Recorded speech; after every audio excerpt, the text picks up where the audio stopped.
እሺ እሺ እሺ ቴንክ ዩ እግዚአብሔር ይባርካችሁ። እንግዲህ በትናንትናው ጥናታችሁ ምዕራፍ ከመግቢያው ጀምሮ ምዕራፍ 1 2 3ን እንዳያችሁ አይቻለሁኝ።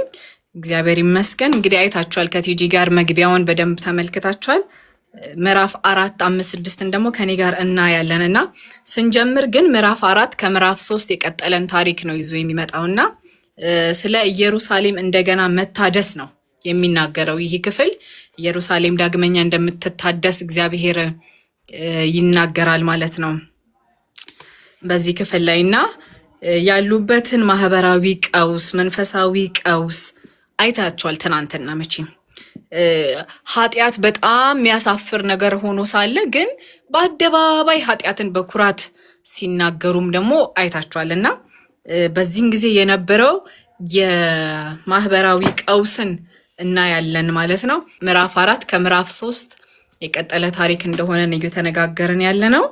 የቀጠለ ታሪክ ነው እንግዲህ በዛን በምዕራፍ 1 2 3 ላይ እስራኤል የነበረችበትን የሞራል ውድቀት፣ የመንፈሳዊ ውድቀት እና በኃጢአት ውስጥ እንዴት እውር እንደነበሩ ትናንትና አይታችኋልና እግዚአብሔርም በዚህ ደስተኛ እንዳልነበረና የፍቅር ጥሪን ሲያደርግ እንደነበረ ደግሞ ከዚህ ክፍል ማየት እንችላለን ማለት ከትናንትና ካያችሁት ውስጥ እሱን ማውጣት እንችላለን። ግን ይሄ ክፍል እያነሳ ያለው ምዕራፍ 4 እያነሳ ያለው ከምዕራፍ ከ1 2 3 ጀምሮ ያለው መጽሐፍ ቅዱሳችን እንግዲህ ስለ እስራኤል ታሪክ ስናጠና ከንጉስ ሰለሞን ልጅ በኋላ እስራኤል ለሁለት እንደተከፈለች አይተናልና አሁን በዚህ ክፍል ላይ እየተናገረ ያለው ወደ ባቢሎን የሄዱ አሉ፣ ደግሞ ኢየሩሳሌም ደግሞ የቀሩ ደግሞ አሉ።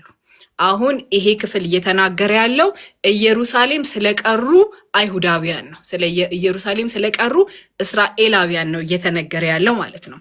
ይሄንን ደግሞ በምን አወቅሽ ያላችሁኝ እንደሆን ዳንኤል ላይ ተመርጠው እንደተወሰዱ ይናገራል። ዳንኤል ምዕራፍ 1 ላይ ማለት ነው።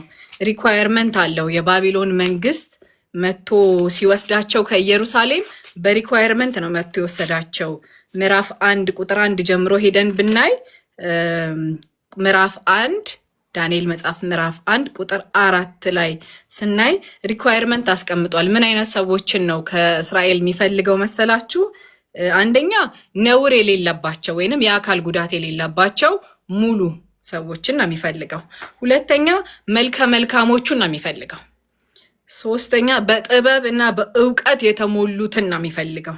ከዛ ደግሞ በብልሃተኞችንና አስተዋዮችን ነው የሚፈልገው። ስለዚህ እነዚህ ሰዎች ከእስራኤል ተመርጠው ነው ወደ ባቢሎን የሄዱት ማለት ነው።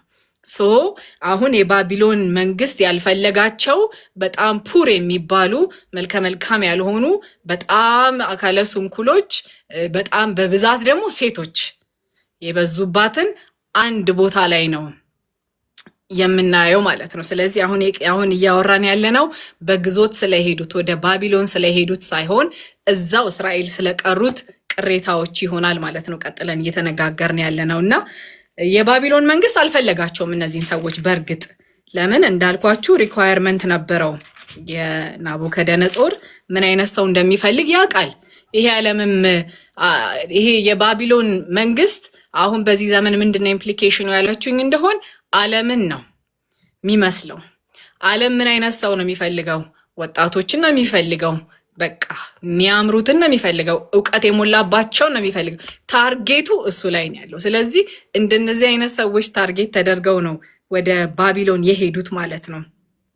እና በዛን ጊዜ የነበረው ይሄ የሞራል ውድቀት፣ የመንፈስ ውድቀት፣ ኃጢአቱ እንደገና የማይጠቅሙ ሰዎች ስብስብ አይነት ነገር ነው የሚመስለው በባቢሎን አይን ሲታዩ። እስራኤል የቀሩት ወይንም ኢየሩሳሌም የቀሩ ሰዎች ለሱ ኢሹም አይደሉም፣ ግን ለእግዚአብሔር ግን የሚያስፈልጉና የሚጠቅሙ ሰዎች ናቸው። አይገርማችሁም? ለእግዚአብሔር ግድ ይላል። በቃ እስራኤል ኢየሩሳሌም ልትታደስ እግዚአብሔር ይፈልጋል። የእግዚአብሔር ሐሳብ ነው። ሰው ምንም አይነት ኢሞራሊቲ ውስጥ ቢሆንም ግን ኢየሩሳሌም ግን መታደስ አለባት እና ብዙ አይነት ውድቀቶች መኖራቸው፣ በጣም ብዙ አይነት ሞት መኖራቸው ከፊት እግዚአብሔር አንድን ሪቫይቫል እያቀደ እንደሆነ ምልክቶች ናቸውና ቀጥሎ አሁን የምናየው ሪቫይቫል ቀጥሎ የምናየው ተሐድሶ የመጣው በጣም ብዙ የተበላሸ በጣም ብዙ የሞተ ነገር ስላለ ነውና 1 2 3 ላይ አይታችኋል። በጣም ብዙ ነገሮች ተበላሽተዋል፣ ሞተዋል። ግን የሚያመላክተው ምንድነው? ተሐድሶን ያመላክታል። እግዚአብሔር ለዛች ከተማ ለኢየሩሳሌም ተሐድሶን ያቀደ እንደሆነ ያመላክታል ማለት ነውና ቀጥሎ የምናየው ክፍል እሱን ነው ማለት ነውና እኔ አሁን ያለንበትንም ዘመን ዞር ብዬ እንድመለከት ነው ያደረገኝ። በጣም ብዙ የኔጌቲቭ ወሬዎች፣ በጣም ብዙ መንፈሳዊ ውድቀት፣ ድርቀት ያለው ለምንድን ነው ብለን ስናይ በቃ እግዚአብሔር ያቀደው ሪቫይቫል ስላለ ነው። ተሐድሶ ሊመጣ እንደሆነ አመላካች ነገሮች እንደሆኑ ማየት እንችላለን ማለት ነው። እንግዲህ ለክብር የተጠሩ ለእግዚአብሔር የተለዩ ህዝቦች ትናንትና እንግዲህ አይታችኋል። እንደ ጎመራ እንደዚህ በኃጢአት በጣም ሊጨማለቁ ይችላሉ ማለት ነው። የእግዚአብሔር ህዝብ በእግዚአብሔር ሉዓላዊ ምርጫ የተመረጠን ህዝብ እንደዛ ኢሞራሊቲ ውስጥ ሊገባ ይችላል ማለት ነው። አዎ ይችላል የሚለውን ሐሳብ በጣም ገርሞኝ እያየሁኝ ነበር የነበሩበትን ውድቀት ሳይ። ቁጥር 1 ላይ እንደዚህ የሚል ሐሳብ አለ። በዚያን ጊዜ 7 ሴቶች አንዱን ወንድ ይዘውት የራሳችንን ምግብ እንበላለን፣ የራሳችንን ልብስ እንለብሳለን፣ በአንተ ስም ብቻ እንጠራ፣ ውርደታችንን አስቀርልን እያሉ ይነግሩታል። ለምን ሲባል አንደኛ ከዚህ በፊት በነበራቸው በጦርነት ሂስትሪ በጣም ብዙ ወንዶች ስለሞቱ ነው በጦርነት። ሁለተኛ ግን በግዞት ምክንያት በጣም ብዙ ወንዶች ወደ ባቢሎን ስለተወሰዱ ነው። አሁን እቺ ሴት ካላገባች ካልወለደች ተስፋ የላት። ስለዚህ ምን እያሉት ነው? አንዱ ወንድ ጋር 7 ሆነው ይመጡና ካንተ ምንም አይነት ፕሮቪዥን አንፈልግም፣ የራሴን ምግብ እበላለሁ፣ የራሴን ልብስ ለብሳለሁ፣ ልጆቼንም ራሴ ያስተዳድራለሁ፣ ካንተ ምፈልገው ግን የእከሌ ሚስት ናት መባልን ብቻ ነው። ዲስግሬስ ዶኛለሁ በዚህ ነገር በቃ እኔ ኮንፈርት አይሰማኝም። ስለዚህ አንተ አንድ ነህ። ተስማምተው 7ቱ ተስማምተው አግባን። ለምን? ሙላታቸው ያለው ትዳር ላይ ስለሆነ ነው። ካላገቡ ልጅ ካልወለዱ ኖሞር ህይወታቸው በዛ ያበቃል ማለት ነው። ዲስግሬስድ የመሆን አይነት ስሜትን የተሰማቸው የእግዚአብሔር ህዝቦች ናቸው። እግዚአብሔር ምህረትን ያዘጋጀላቸውና አሁን ተሐድሶ የሚመጣው ለነዚህ አይነት ሰዎች ነው። አሁን ለነዚህ አይነት ሰዎች ነው። ግን ምን አይነት ስሜት ነው ያላቸው ያላችሁኝ እንደሆነ እግዚአብሔር ባለማግባታቸው ምክንያት ባለመውለዳቸው ምክንያት የእግዚአብሔርን ህልውና እንኳን ማስተዋል እስከማይችሉ ድረስ ነው የሆኑት። ይሄ ባይዘው የብሉይ ኪዳን ብቻ ታሪክ አይደለም፣ አሁን በዚህም ዘመን ያለ ታሪክ ነው። ካላገባን ካልወለድን ቤት ካልገዛን መኪና ካልገዛን ካልለበስን ዲስግሬስድ የመሆን አይነት ስሜት አሁንም በዚህ ዘመን ያለ ነው። እንግዲህ አስቡት፣ ኢየሱስ ክርስቶስ መጥቶ የዘላለም ህይወት ተሰጥቶን ኢየሱስ ሙላታችን ሆኖ የሰው ልጅ እንደዚህ አይነት ስሜትም ሊኖረው ይችላል። ግን እግዚአብሔር ምን አለው አልኳችሁ? ቀጥሎ ሪስቶሬሽን አለው፣ ተሐድሶ አለው የሚለን ሐሳብ ማየት ችያለሁ ማለት ነውና አንድን ሐሳብ ያወራል እዚህ ጋር ከምዕራፍ ቁጥር 2 ላይ ማለት ነው። የእግዚአብሔር ዛፍ ወይንም ቅርንጫፍ የሚል ርዕስ አለው ይሄ ክፍል። በዚያን ቀን የእግዚአብሔር ዛፍ ቅርንጫፍ ያማረና የከበረ ይሆናል፣ የምድሪቱ ፍሬ ከጥፋት የተረፈውን የእስራኤልን ወገን ኩራትና ክብር ይሆናል ብሎ ስለሆነ ቅርንጫፍና ዛፍ ያወራል። ማን ነው ይሄ ዛፍ ማን ነው? በዚህ ክፍል ላይ ቅርንጫፍ ተብሎ የተጠቀሰው ማን ነው የሚለውን ነገር ስናይ ከዛ በፊት ግን በዚህን ጊዜ ይላል አይደለም? በየትኛው ጊዜ? ነገሮቹ በተበላሹበት ጊዜ፣ 7 ሴት አንድ ወንድ ካላገባው በምትል ጊዜ፣ ኃጢአት ኖርማል በሚመስልበት ጊዜ፣ ሴክሹዋል ኢንሞራሊቲ ከተማውን በሞላበት ጊዜ፣ በዛው ጊዜ እግዚአብሔር ያዘጋጀው መዳን አለ። ምንድነው ይሄ መዳን ካላችሁ ደግሞ የእግዚአብሔር ዛፍ ወይንም ቅርንጫፍ ያማረና የከበረ ይሆናል ተብሎ የተጠቀሰ ሐሳብ አለን። ምንድነው ይሄ ቅርንጫፍ? ምንድነው ይሄ ዛፍ ብለን ያየን እንደሆነ የመሲሁ ሌላኛ መጠሪያና ታይትል እንደሆነ እናያለን። ለዛች ከተማ ምንድነው ተስፋው ያላችሁኝ እንደሆነ ኢየሱስ ክርስቶስ ነው ተስፋዋ። እግዚአብሔር ቃል ሲናገር ዘካርያስ ምዕራፍ 3 ቁጥር 8 ላይ እንደው ይሄ ቅርንጫፍ የተባለው ሰው እንደሆነ እንድናውቅ ነው። ዘካርያስ ምዕራፍ 3 ቁጥር 8 ሊቀ ካህኑ ኢያሱ ሆይ ስማ፣ በፊትህ የተቀመጡትም ረዳቶችህ ገና ወደፊት ለሚመጡት ምልክት የሚሆኑ ሰዎች ናቸውና ይስሙ። እነሆ ባሪያዬን ቁጥቋጦውን አመጣለሁ ብሎ ይናገራል። ስለዚህ ባሪያዬ አንድ አካል እንዳለ በዚህ ክፍል ላይ እናያለን ማለት ነው። እንዲሁም ደግሞ እዚህ ቁጥር 6 ምዕራፍ 6 ቁጥር 12 ላይ እንደዚህ የሚል ሐሳብ አለ።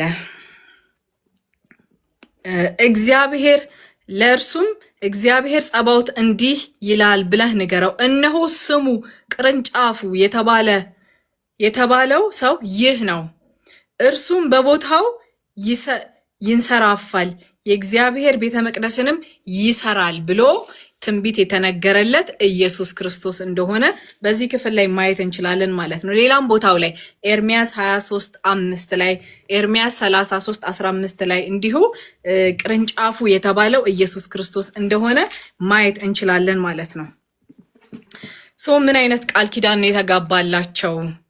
አይነት ቃል ኪዳን የተጋባላቸው ያለን እንደሆን መጽሐፍ ቅዱሳችን ሲናገር ዮሐንስ 15 ከቁጥር 1 እስከ 9 ድረስ እኔ የወይን ግንድ እኔ ነኝ ብሎ ጌታ ኢየሱስ ይናገራል ማለት ነው። እኔ ነኝ ይላል። በቃ የወይን ግንዱ እኔ ነኝ። ማንም ሰው እኔ ላይ ከተጣበቀ ህይወቱ ይቀጥላል ማለት ነው። ከግንዱ ጋር የተጣበቀ ሁሉ ህይወት እንደሚኖረው የሚጋባ ህይወት ከግንዱ የተነሳ የሚጋባ ህይወት እንዳለ በዚህ ክፍል ላይ እናያለን ማለት ነው። በቃ ዋናው ፖይንቱ ከእግዚአብሔር ይሄ ከቅርንጫፉ ጋር ከወይን ግንዱ ጋር ተተክለናል ወይ የሚለውን ሐሳብ በደንብ አድርገን ልንመልስ የሚገባን ነገር ነው ማለት ነው። ኮኔክትድ ከሆነን ከእግዚአብሔር ጋር ከኢየሱስ ክርስቶስ ከዚህ ግንድ ጋር ህይወትና ማፍራት ካለበት ማለት ነው። ከዚህ ግንድ ጋር ኮኔክትድ ከሆነን ሁል ጊዜ ማደስ ማበብና መታደስ እንዳለ በዚህ ክፍል ላይ እናያለን ማለት ነው። ይሄ ቅርንጫፍ ፉል ኦፍ ላይፍ የሆነ ነው፣ በህይወት የሞላ ነው ማለት ነው። በህይወት የተሞላና ፍሬን እንድናፈራ የሚረዳን እንደሆነ እናያለን። ግን ሞመንት ከዚህ ቅርንጫፍ ስንለይ ግን ምናልባት ኢሚዲየትሊ አረንጓዴነታችን ላይጠፋ ይችል ይሆናል። ግን ቀስ በቀስ ግን በቃ እንጨት ኖርማል እንጨት እንደምንሆን ግን ይታወቃል ማለት ነው። ስለዚህ ሜክ ሹር በህይወታችን ከዚህ ቅርንጫፍ ጋር እንደተተከለ እንደተሰካን በቃ በቀን ሪሌሽንሺፕ እንዳለን በዚህ ክፍል ላይ በጣም ያሳየናል ማለት ነው። አንድ አይነትን ህይወት እንድንካፈል ማለት ነው ስለሚያስፈልግ ማለት ነው። ስለዚህ ብራንች ኦፍ ዘ ሎርድ የሚለው ስለ ኢየሱስ ክርስቶስ እንደሆነ እናያለን ማለት ነው። ህይወታችን እጅግ በጣም የደረቀ ሲመስለን የሚያስፈልገው ነገር ምንድን ነው ካልን በቃ የሚያስፈልገው ነገር ቅርንጫፉ ላይ መሰካት ነው። የኢየሱስ ክርስቶስ እኔ የወይን ግንድ ነኝ እንዳለ እሱ ላይ መሆናችንን በጣም አድርገን ማወቅና መተከል ይኖርብናል ማለት ነው። ስለዚህ ምድሪቱ ፍሬ በዚያን ቀን የእግዚአብሔር ዛፍ ቅርንጫፉ ያማረና የከበረ ይሆናል። የምድሪቱንም ፍሬ ከጥፋት የተረፈውን የእስራኤልን ወገን ኩራትና ክብር ይሆናል። ስለዚህ ላሉት ለቅሬታዎቹ ምንድነው ተስፋቸው ካልን ይሄ ቅርንጫፍ ነው ማለት ነው። የከበረና ያማረ ይሆናል ይልና ፕሮሚስ ይሰጣል። የምድሪቱን ፍሬ ከጥፋት የተረፈው የእስራኤልም ወገን ኩራትና ክብር ይሆናል ይላል። ሃሌሉያ! አይገርምም? በቃ ኢየሱስ ክርስቶስ ነው ተስፋዋ እያለ ነው። ኢየሱስ ክርስቶስ ነው ተስፋዋና ክብርና ኩራት ይሆናታል ይልና በጽዮን የቀሩትም በኢየሩሳሌም የተረፉትም በእስራኤል በሕይወት ከተመዘገቡት ሁሉ ጋር ቅዱሳን ተብለው ይጠራሉ ይላል እግዚአብሔር ቃል ሲናገር። ቅዱሳን ተብለው ይጠራሉ። እዚህ ያሉትን ማለት ነው፣ ጽዮን ያሉትን፣ ኢየሩሳሌም ያሉትን ያ ንጉስ መጥቶ አልፈልጋቸውም ብሎ ንቆትቷቸው የሄዳቸውን ሰዎች እግዚአብሔር ግን ምን ይላቸዋል? የቀሩትን እነዚህን ቅሬታዎችን በኢየሩሳሌም የተረፉትን በኢየሩሳሌም በሕይወት መዝገብ ሁሉ ጋር ቅዱሳን ተብለው ይጠራሉ ይላልና በእግዚአብሔር አይን ዩዝለስ የሆነ ሰው የለም፣ የማይጠቅም ሰው የለም ማለት ነውና ማንም ሰው እንደው አይጠቅሙም ብሎ እንኳን ትቶን ቢሄድ እግዚአብሔር አድሶን ለክብሩ መልሶ እንደሚጠቀመን በዚህ ክፍል ላይ ማየት እንችላለን ማለት ነው። ቅዱሳን ተብሎ ይጠራሉ ይላል። ከዛ ደግሞ የተለያየ እንትን አለ፣ ያነጻቸዋል፣ ይለያቸዋል። እንዴት አድርጎ ነው የሚለያቸው? እንዴት አድርጎ ነው ክሊንስ የሚያደርጋቸው? ምንድነው ተስፋቸው ያለን እንደሆነ ጌታ የጽዮንን ሴቶች ምን ይላል? እድፋቸውን አጥብላቸዋለሁ ይላል። በቃ እርኩሰትን ያጠራላቸዋል። በቃ ከዛ በኋላ ደግሞ እርኩሰትን አነጻላቸዋለሁ፣ እድፍን አጥባለሁ ይላል። በእስራኤልም የተነከረችበትን ደም በፍርድና በሚቃጠል መንፈስ ያነጻላታል ይላል።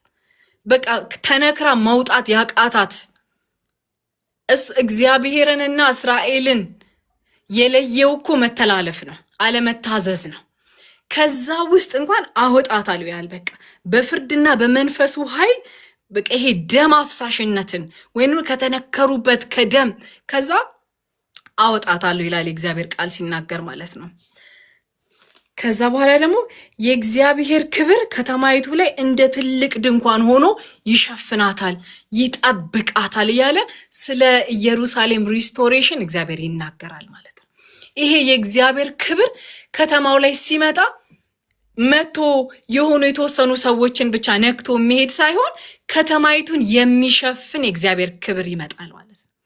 አንድና የብል የሆነ ሊካድ የማይችል የእግዚአብሔር ክብር በዛች ከተማ ላይ ይመጣል። ለምን ሲባል እግዚአብሔር ተሐድሶን፣ እግዚአብሔር ሪቫይቫልን ለዛች ከተማ አቅዶላታል።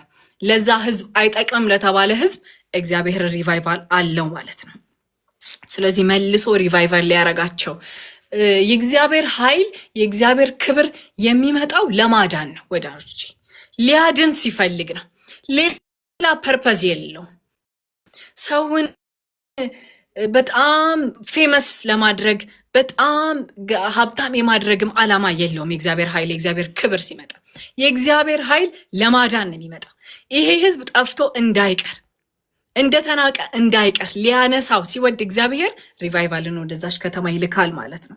ስለዚህ ከዛ በተራ ቁጥር 5 ከዚያም እግዚአብሔር በጽዮን ተራራ ላይ ከዚያ በሚሰበሰቡ ሁሉ ላይ በቀን ደመና ጢስ፣ በሌሊት የሚንበለበል የእሳትን ብርሃን ይፈጥራል። በክብሩ ሁሉ ላይ መጋረጃ ይሆናል። ቀኑን በሙሉ ጥላ መከለያ፣ በውሽንፍሩም ከዝናብ መጠጊያ መሸሸጊያ ስፍራ ይሆናል ይላል። ልክ በዘጸአት ላይ በምድረ በዳ ሲመራቸው እንደነበረ ማለት ነው። በጣም ሐሩር በሆነ ጊዜ በደመና ጥላ እንደሚመራቸው፣ ከዛ በመሸ ጊዜ ደግሞ እሳት ሆኖ እንደሚመራቸው እንደሚያሞቃቸው፣ አብሯቸው በመካከላቸው እንዳለ ማለት ነው። ስለዚህ ብዙ ጥፋት አለ፣ አዎ ጥፋት አለ። ብዙ መተላለፍ አለ፣ አዎ መተላለፍ አለ። ግን እግዚአብሔር ሪቫይቭ ያደርጋል፣ እግዚአብሔር ያድሳል፣ እግዚአብሔር ቅርንጫፉን ይልካል፣ እግዚአብሔር ክብሩን ይልካል፣ ይሸፍናል፣ ይጋርዳል፣ ፕሮቴክት ያደርጋል ማለት ነው። ስለዚህ ምዕራፍ 4 አጭር ክፍል ነው። ይሄንን ነው ያየሁት። ከዛ ውስጥ ወደ ምዕራፍ 5 እሻገራለሁኝ ማለት ነው። ምዕራፍ 5 እንግዲህ በጣም የተወደደ ቦታና በቅኔ የተነገረ ስለ ወይን ቦታ በቅኔ ወይንም በግጥም የተነገረን ነው የምናየው። ግን በመጀመሪያ የወይን እርሻ ምንድነው? የወይን ቦታ ምንድነው? እስራኤላውያን ስለ ወይን እርሻ ሲሰሙ ምንድነው ወደ አይምሯቸው የሚመጣው የሚለውን ነገር አይተን በዛው እንቀጥላለን ማለት ነው። እንግዲህ የወይን እርሻ ምን ማለት ነው ለእስራኤላውያን የሚለውን ሐሳብ ስናይ ይሄ እንዴት ነው? ብዙ ጊዜ የፍቅረኛሞች ጊዜ የሚያሳልፉበት ቦታ ነው የወይን እርሻ ማለት። የመክብብን መጽሐፍ ስናጠና አይተናል አይደለ? ቤቶችን ሰራው የወይን እርሻንም አረኩኝ እያለ ይናገራል ማለት ነው። ያ ቦታ ማለት ፍቅረኛሞች ሪሌሽንሺፕ የሚያደርጉበት ቦታ እንደሆነ ይታወቃል። ከዛ ደግሞ ሙሴ ለእስራኤላውያን ከነአን ከገቡ በኋላ የወይንን እርሻ እንደሚሰጣቸው እግዚአብሔር እንደሚሰጣቸው ቃል ኪዳን አላቸው። ስለዚህ ርስትም ነው ለነሱ፣ ከዚህም በላይ ርስትም ነው ማለት ነው። ስለዚህ ፍሬን የሚያገኙበት የሚበሉበት ህይወት ያለበት የወይን እርሻ ሊደርቅ አይችልም፣ ፍሬን ይሰጣል። ለምን? አላይቭ ስለሆነ ስላልደረቀ ወይም ደግሞ ስላልሞተ እዛ አካባቢ የሚበላ ነገር አለ። ፀሐይ አያቃጥልም እና በጣም ምቹ ፍቅረኛሞች ጊዜያቸውን የሚያሳልፉበት ቦታ እንደሆነ ማየት እንችላለን ማለት ነው። ግን እስከ ምዕራፍ 7 እስከ ቁጥር 7 እስከ 5 ድረስ ያለውን እናያለን ማለት ነው። ከቁጥር 1 እስከ 5 ድረስ ያለውን እንደዚህ ይላል። ስለ ወዳጄ ይላል። አያችሁ፣ የሆነ የፍቅር ሪሌሽንሺፕ ነው። ስለ ወዳጄ ይላል። ደግሞም ስለ ወይን ቦታው ልዘምር ይልና ወዳጄ በለመለመ ኮረብታ ላይ የወይን ቦታ ነበረው ይላል። አያችሁ ሪሌሽንሺፑን። በቃ እኔ በአዲሱ መደበኛ ነው እያነበብኩ ያለሁት፣ እናንተ በዛኛው ትከተሉኛላችሁ። ወዳጄ ለምለም ኮረብታ ላይ የወይን ቦታ ነበረው ይሉና መሬቱን ቆፈረ፣ ድንጋዩንም ለቅሞ አወጣ፣ ምርጥ የሆነውን የወይን ተክል በመካከሉም መጥመቂያ ማማን ሰራ፣ የወይን መጭመቂያ ጉድጓዶችንም አበጀ። ከዚያ መልካም ፍሬን ያፈራል ብሎ አሰበ፣ ነገር ግን ቆምጣጣን ፍሬ አፈራ። እናንተ በኢየሩሳሌም የምትኖሩ የይሁዳ ሰዎች ሆይ በእኔና በወይን ቦታው መካከል እስቲ ፍረዱኝ። ለዚህ ካደረግኩለት በላይ ለወይኔ ቦታ ምን ያላደረግኩለት ነገር አለ? መልካም የወይን ፍሬ ያፈራል ብዬ ስጠብቅ ለምን ቆምጣጤን አፈራ? እንግዲህ የወይን ቦታው ምን እንደማደርገው ልንገራችሁ ይልና አጥሩንም እነቅላለሁ፣ ለጥፋትም አጋልጣለሁ፣ ግንቡንም አፈርሳለሁ፣ መረጋገጫም ይሆናል እያለ ይናገራል ማለት ነው። ይሄንኑ አይነት ምሳሌ ጌታ ኢየሱስ ክርስቶስ ተናግሯል እና አሁን ባለን ጥናት ላይ ሁለቱ ነው እያነጻጸረን የምናየው ማለት ነው። የምናየው ክፍል ማቴዎስ ወንጌል ምዕራፍ 21 ላይ ነው ማለት ነው። ማቴዎስ ወንጌል ምዕራፍ 21 እንግዲህ ይሄ የኢየሱስ ክርስቶስ የመጨረሻ ከመሰቀሉ በፊት የመጨረሻዎቹ ሳምንታት መካከል ያደረጋቸው ነገሮች ወይንም ደግሞ ያስተማራቸው ትምህርቶች እንደሆኑ እናያለን ማለት ነው። ይሄንን የሚናገረው ለሃይማኖት አባቶች ነው፣ ለፈሪሳውያን ነው፣ ለጸሐፍት ነው። በቃና ይሄ ሃይማኖት አለን እናውቃለን ከሚሉ ሰዎች ጋር ነው ይሄንን ንግግር እያደረገ ያለው ማቴዎስ ወንጌል ምዕራፍ 21 ላይ ማለት ነው። እና እነዚህ ሰዎች ዝም ብለው ሰዎች አይደሉም፣ የካህናት አለቃዎች ናቸው፣ ፈሪሳውያን ናቸው፣ የሃይማኖት መሪዎች ናቸውና ምንድነው የሚላቸው? ከቁጥር 33 ጀምሮ ያለውን እናያለን ማለት ነው። ሌላም ምሳሌ ከዚህ በፊት 3 ምሳሌዎችን ነግሯቸዋልና አሁን አንድ የወይን እርሻ ባለቤት ነበረው ይላል። በእርሻው ዙሪያ አጥርን አጠረ፣ ለወይኑ መጭመቂያ ጉድጓድን ቆፈረ፣ ለጥበቃ የሚሆን ማማን ሰራ። ከዚያም እርሻውን ለገበሬዎች አከራይቶ ወደ ሌላ ሀገር ሄደ። የመከር ወራት ሲደርስ ፍሬው ለመቀበል አገልጋዮቹን ወደ ገበሬዎቹ ላካቸው። ገበሬዎቹም አገልጋዮቹን ይዘው አንዱን ደበደቡት፣ ሌላውን ገደሉት፣ ሌላውን ደግሞ በድንጋይ ወገሩት። እርሱም ከፊተኞቹ ይበልጥ ሌሎች አገልጋዮችን ላከ። ገበሬዎቹም ተመሳሳይ ድርጊትን ፈጸመባቸው። በመጨረሻም ልጄን ያከብሩታል በማለት ልጁን ላከ። ነገር ግን ገበሬዎቹ ልጁን ባዩ ጊዜ ይሄማ ወራሹ ነው፣ ኑና እንግደለው፣ ርስቱንም እንውረስ ተባባሉ። ይዘውም ከወይን እርሻ ውጪ አውጥተው ገደሉት። ታዲያ የወይኑ እርሻ ባለቤት ሲመጣ እነዚህን ገበሬዎች ምን የሚያደርጋቸው ይመስላችኋል ብሎ ይጠይቃቸዋል። እነርሱም እነዚያ ክፎች በአሰቃቂ ሁኔታ ገሎ ከወይኑ እርሻ ተገቢውን ፍሬ በወቅቱ ለሚያስረክቡት ለሌሎች ገበሬዎች ያከራያቸዋል ብሎ መልስን መለሱለት ማለት ነው። ስለዚህ በዚህ አሁን ሁለቱን ክፍል እያነጻጸርን ስናይ ምንድነው ሁኔታዎቹን በሙሉ ያመቻቸ አንድ ገበሬ በወቅቱ ፍሬ አይጠብቅም ወይ? መጠበቅ የለበትም ወይ? ምን ያላደረገላት ነገር አለ? እቺ የወይን ተክል ይሄ የተተከለው ችግኝ እንድታፈራ የወይኑ ቦታ ባለቤት ያላደረገላት ነገር ምንድነው? ቅጥርን ቀጠረላት፣ መጥመቂያዎችን ማሰላት፣ ግንብ ሰራላት። ከዛ በኋላ አሁን ማቴዎስ ወንጌል ላይ ያነበብነው ላይ ለሌሎች አከራይቶ ወደ ሌላ ቦታ ሄደ ይላል። እዚህ ላይ ደግሞ ያየነው ደግሞ እዛው አለ አደረኩላት። ከዛስ በኋላ ግን መልካም ፍሬን እንድታፈራ ግን እጠብቃለሁ። አያችሁ፣ እግዚአብሔር ሁሉን ነገር ለኛ አድርጎልናል። ሁሉን ነገር ለሰው ልጆች አድርጓል። ምን ይጠብቃል ካልን መልካም ፍሬን ከሰው ዘንድ ይጠብቃል እግዚአብሔር ማለት ነው። እንደምን እንደ አንድ ሁሉን ነገር አስተካክሎ እንደሄደ ገበሬ ማለት ነው። እድልን ሰጥቷቸዋል። እግዚአብሔር ፍሬን እንዲያፈሩ እድልን ሰጥቷቸዋል። ምቹ ሁኔታን ፈጥሮላቸዋል። ከሱ በኩል አንዳች የጎደለ ነገር የለም። መሬቱን ቆፍሮላቸዋል። ድንጋዩን ለቅሞ አንድ በአንድ ለቅሞ አውጥቶላቸዋል። ምርጥ የሆነውን የወይን ተክል ችግኙን አምጥቶ ተክሎላቸዋል። ለዚህ የወይን ቦታ ያላደረገው ነገር የለም። ግን ይጠብቃል። ምን የሚጠብቀው? ይሄ የወይን ስፍራ መልካም ፍሬን እንዲያፈራ ይጠብቃል።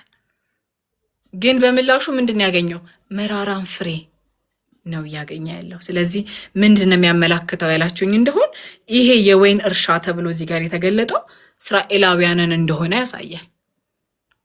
እስራኤላውያንን እግዚአብሔር ለእስራኤል ያላደረገው ነገር ምንድን ነው? ምንድን ነው ያላደረገው?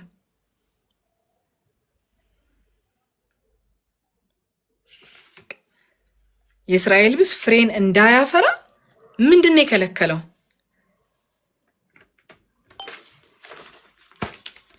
ኢንዲስ ሲቹዌሽን እኮ እንደው እውነተኛ ይሄ የአግሪካልቸርን እያየን ከሆነ አለማፍራት ነው ከባድ፣ ወይንም መልካም ፍሬን አለማምጣት ነው ከባድ።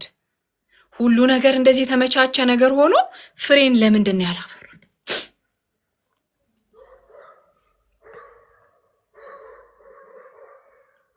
ስለዚህ ይሄ የወይን እርሻ ምን ያመላክታል ያላችሁኝ እንደሆን ይሄ የወይን እርሻ የሚያመላክተው የእግዚአብሔርን ሕዝብ ነው። የእግዚአብሔርን ሕዝብ ነው።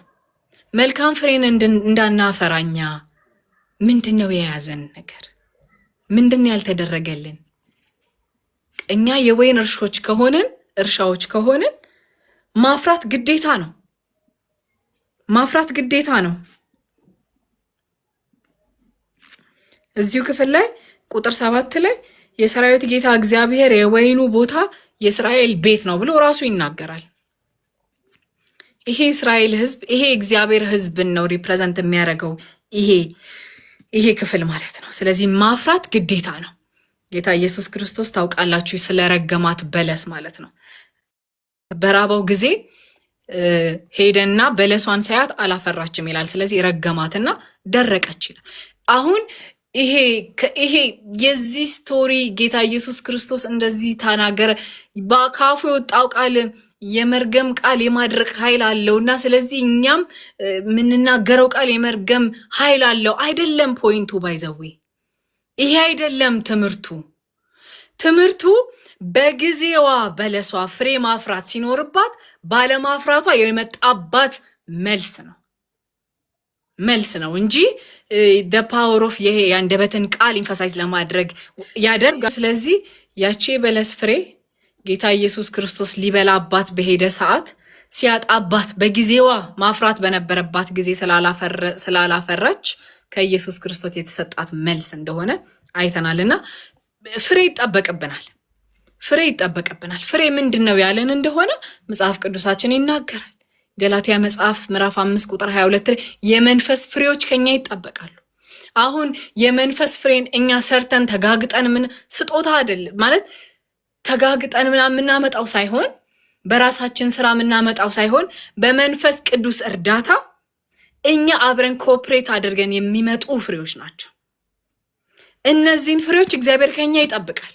በህይወት ምልልሳችን በመውጣት በመግባታችን ፍሬ ይጠበቅብናል።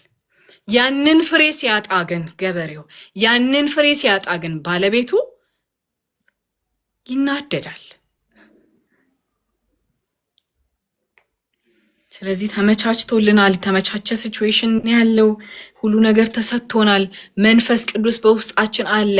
የዘላለም ህይወት ተሰጥቶናል። ለፍሬን የተፈጠርነው በትክክል ሳሪ።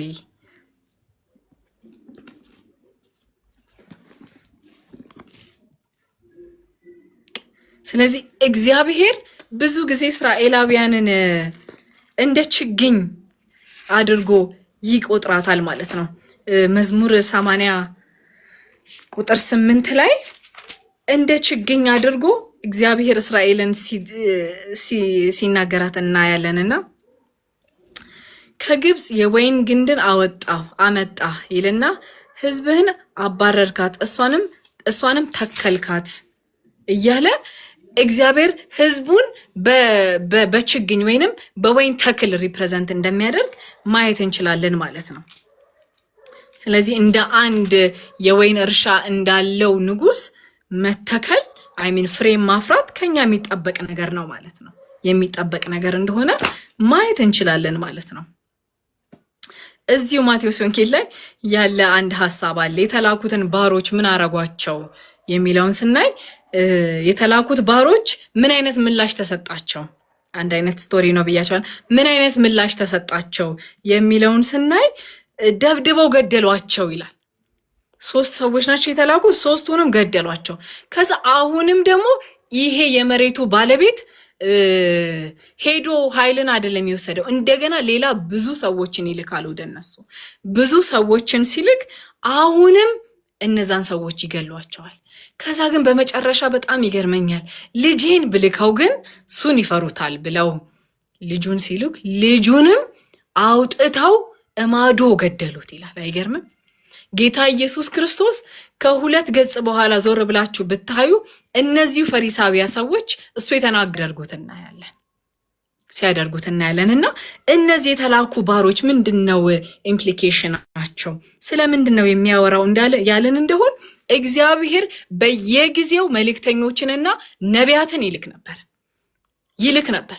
ግን ምን ያደርጓቸዋል? ይሄው የእስራኤል ሕዝብ እነዛን እውነተኛ ነቢያት ከመስማት ይልቅ ልባቸው የሚያዘነብለው የሐሰት ነቢያቶችን በመስማት ነው። ስለዚህ የተላኩትን እነዚህን የእግዚአብሔር ባሮች ይገሏቸው ነበር። እስራኤላውያንም እንደዛ ነበር የሚያደርጉት። ትናንትና አይ ቲንክ ቲጂ ነግራችሁ ሊሆን ይችላል። ኢሳያስ ራሱ በዚሁ ህዝብ በእስራኤል ህዝብ በመጋዝ ተሰንጥቆ እንደሞተ ታሪክ ይናገራል። በጣም ብዙ እግዚአብሔር የላካቸው ባሮች ተገለዋል ማለት ነው። ኢሳያስ ምዕራፍ 23 ላይማ ብናይ ዘካርያስ የተባለውን አንድ ነቢይ በዛው በቤተ መቅደስ ውስጥ እንደገደሉት እናያለን።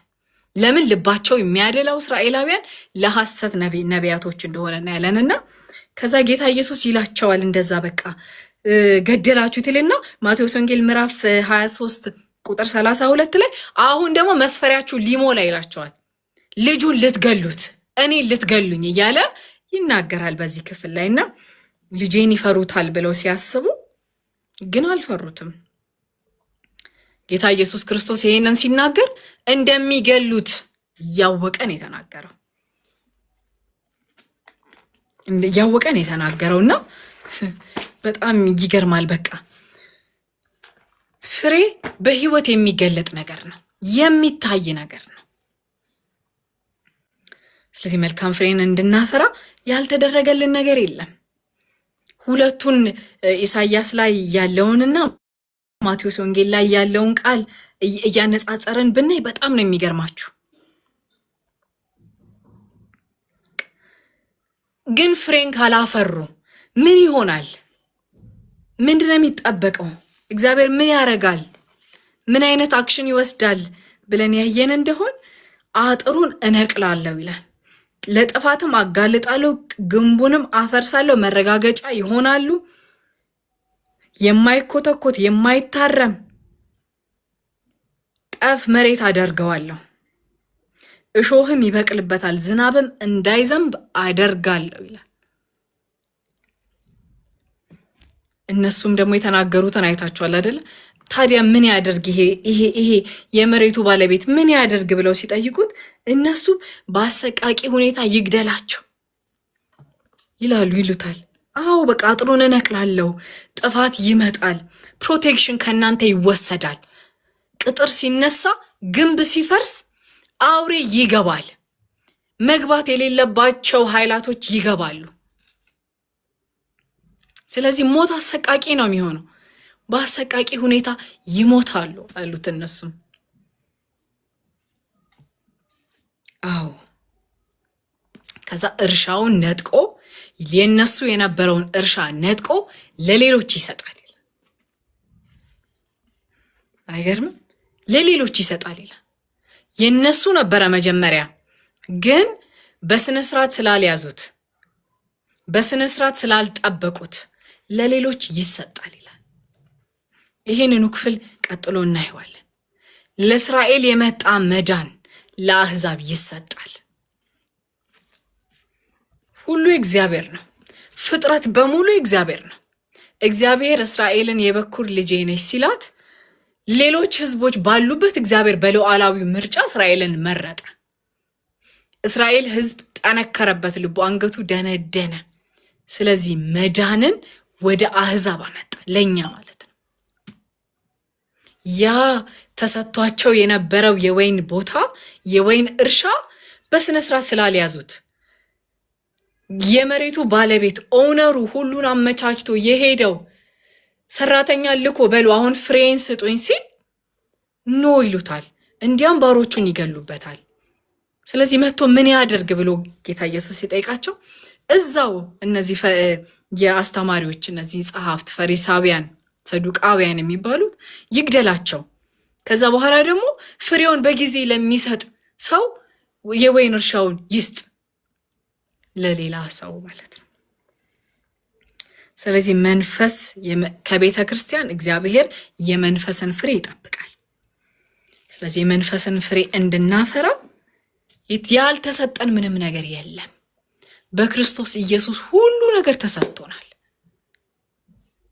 ስለዚህ ራሳችንን ቼክ እንድናደርግ ያስፈልጋል ማለት ነው። ከዛ በኋላ ከቁጥር 8 እስከ ቁጥር 23 ድረስ የወይቶና ወዮ እና ፍርድን ደግሞ በዛ ክፍል ላይ እናያለን ማለት ነው። ምንድን ነው? ለምንድን ነው እንደው ምን አይነት ሰዎች ናቸው እንደው ወዮላችሁ የተባሉት? በምን አይነት ሰዎች ላይ ነው ደግሞ ፍርድ የሚመጣው የሚለውን ደግሞ ከቁጥር 8 እስከ 23 ባለው ውስጥ እናያለን ማለት ነው። እነዚህ አይነት ሰዎች ምን አይነት ሰዎች ናቸው የሚለውን ስናይ ይሄ ከመንፈሳዊ ነገር ይልቅ ከእግዚአብሔር ይልቅ ምድራዊ ነገርን በጣም የሚፈልጉ ሰዎች፣ በጣም ልባቸውን ከምድር ጋር ያጣበቁትን ሰዎች ወዮላችሁና ከዛ በኋላ ቀጥሎ ደግሞ ፍርድን ደግሞ ያመጣል ማለት ነው። ከዛ ደግሞ በስጋዊ ነገር ልባቸው የሚያዘነብል ደስታን፣ ሐሴትን ከምድራዊ ነገር ደግሞ ለማግኘት የሚሞክሩትንም ደግሞ እንደዚህ ወዮላቸው ሲለን እናያለንና ከዛ መካከል ምን ነው እንደዛ ያለው ስናይ የመጀመሪያው ስግብግብንና ራስ ወዳድነት፣ ስፍራ ከሌላቸው እስከማይተርፍ ቤት በቤት ላይ በመጨመር መሬትን በመሬት ላይ በመያዝ ብቻቸውን በምድር ተስፋፍተው ለሚኖሩ ወዮላችሁ ይላቸዋል። አይገርምም? ምድራቸውን በምድር ላይ ተስፋፍተው መኖር ለሚፈልጉ አት ኤኒ ኮስት በሰው ላይ ተረማምደው ሄደው ሀብትን ማካበት የሚፈልጉትን ሰዎች ቤትን በቤት ላይ መሬትን በመሬት ላይ ድሃውን እያፈናቀሉ የድሃው ጉሮሮ ላይ ቆመው ሀብትን ማካበት ለሚፈልጉ ሰዎች ወዮላቸው ይላቸዋል። ሁለተኛ ደግሞ በስካር ደስታን ማግኘት የሚፈልጉ በምድራዊ ፕሌዠርን የሚፈልጉ ሰዎችን መክብብ ላይ ስላየነው ይሄንን እዚህ ላይ አልገባበትም። ለእግዚአብሔር ስራ ሳይሆን እግዚአብሔር ምን ይፈልጋል ሳይሆን እኔ ምን ፈልጋለሁ፣ ስሜቴ ምን ይፈልጋል፣ ምን ባረግ ነው ደስ የሚለኝ ብለው የራሳቸውን ደስታ ብቻ የሚያሳድዱ ሰዎችንም ለእነዚህም ሰዎች እግዚአብሔር ወዮላችሁ ይላል። ፍርድን ያመጣል ማለት ነው። ይሄ የእግዚአብሔር ቃል ነው፣ የማይቀየር የእግዚአብሔር ቃል ነው ማለት ነው። ስለዚህ የሚሰክር መጠጥ ፍለጋ ማልደው መጠጥን ፍለጋ የሚነሱትን ለእነዚህ ሰዎች ወዮላቸው ይላል እግዚአብሔር።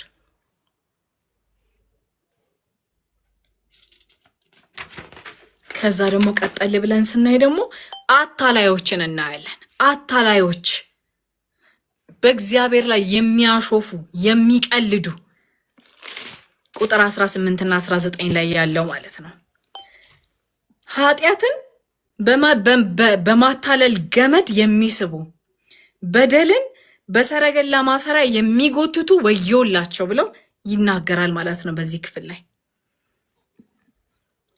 ከዛ ደግሞ በእውነት ላይ የሚዋሹ ሰዎች አሉ። ብርሃኑን ጨለማ፣ ጨለማውን ብርሃን፣ መራራውን ጣፋጭ፣ ጣፋጩን መራራ የሚያደርጉትን ሰዎችም በእውነት ላይ የሚዋሹ ሰዎችንም እግዚአብሔር ወዮላቸው ይላቸዋል ማለት ነው። ከዛ ደግሞ ጉቦን የሚቀበሉ ይላል።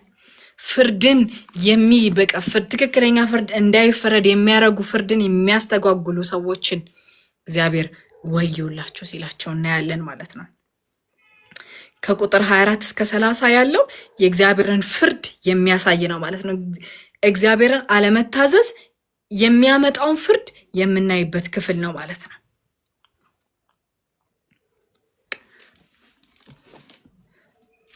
የምናይበት ክፍል ይሆናል ማለት ነው እና ከ24 እስከ 30 ያለው ማለት ነው።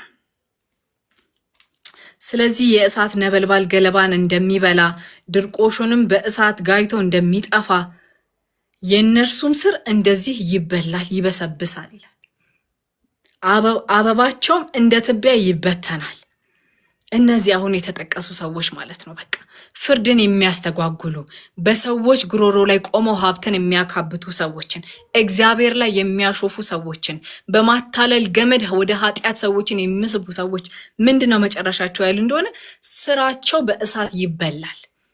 ይሄ የእግዚአብሔር ፍርድን የምናይበት ቦታ እንደሆነ ማየት እንችላለን ማለት ነው። ከዛ በኋላ እንግዲህ ያለውን ክፍል እናያለን። በፍጥረት ሁሉ የእግዚአብሔር እርሻ እንደሆነ ደግሞ በዚህ ክፍል ላይ ደግሞ ማየት እንችላለን። እግዚአብሔር ያልታዘዙትን እንደሚቀጣ በዚህ ክፍል ላይ እናያለን ማለት ነው። ስለዚህ አሁን ቶሎ ፈጠን ብለን ወደ ምዕራፍ 6 እናያለን። የምፈጥነው ትንሽ የጸሎት ጊዜ እንዲኖረን ስላሰብኩኝ ነው። ይሄንን ክፍል ምዕራፍ 6 እኔ በጣም የምወደው የእግዚአብሔር ቃል ክፍል ነውና በጣም እውነት እንዴት እንደደረሰኝ ራሱ በጣም ይገርመኛል።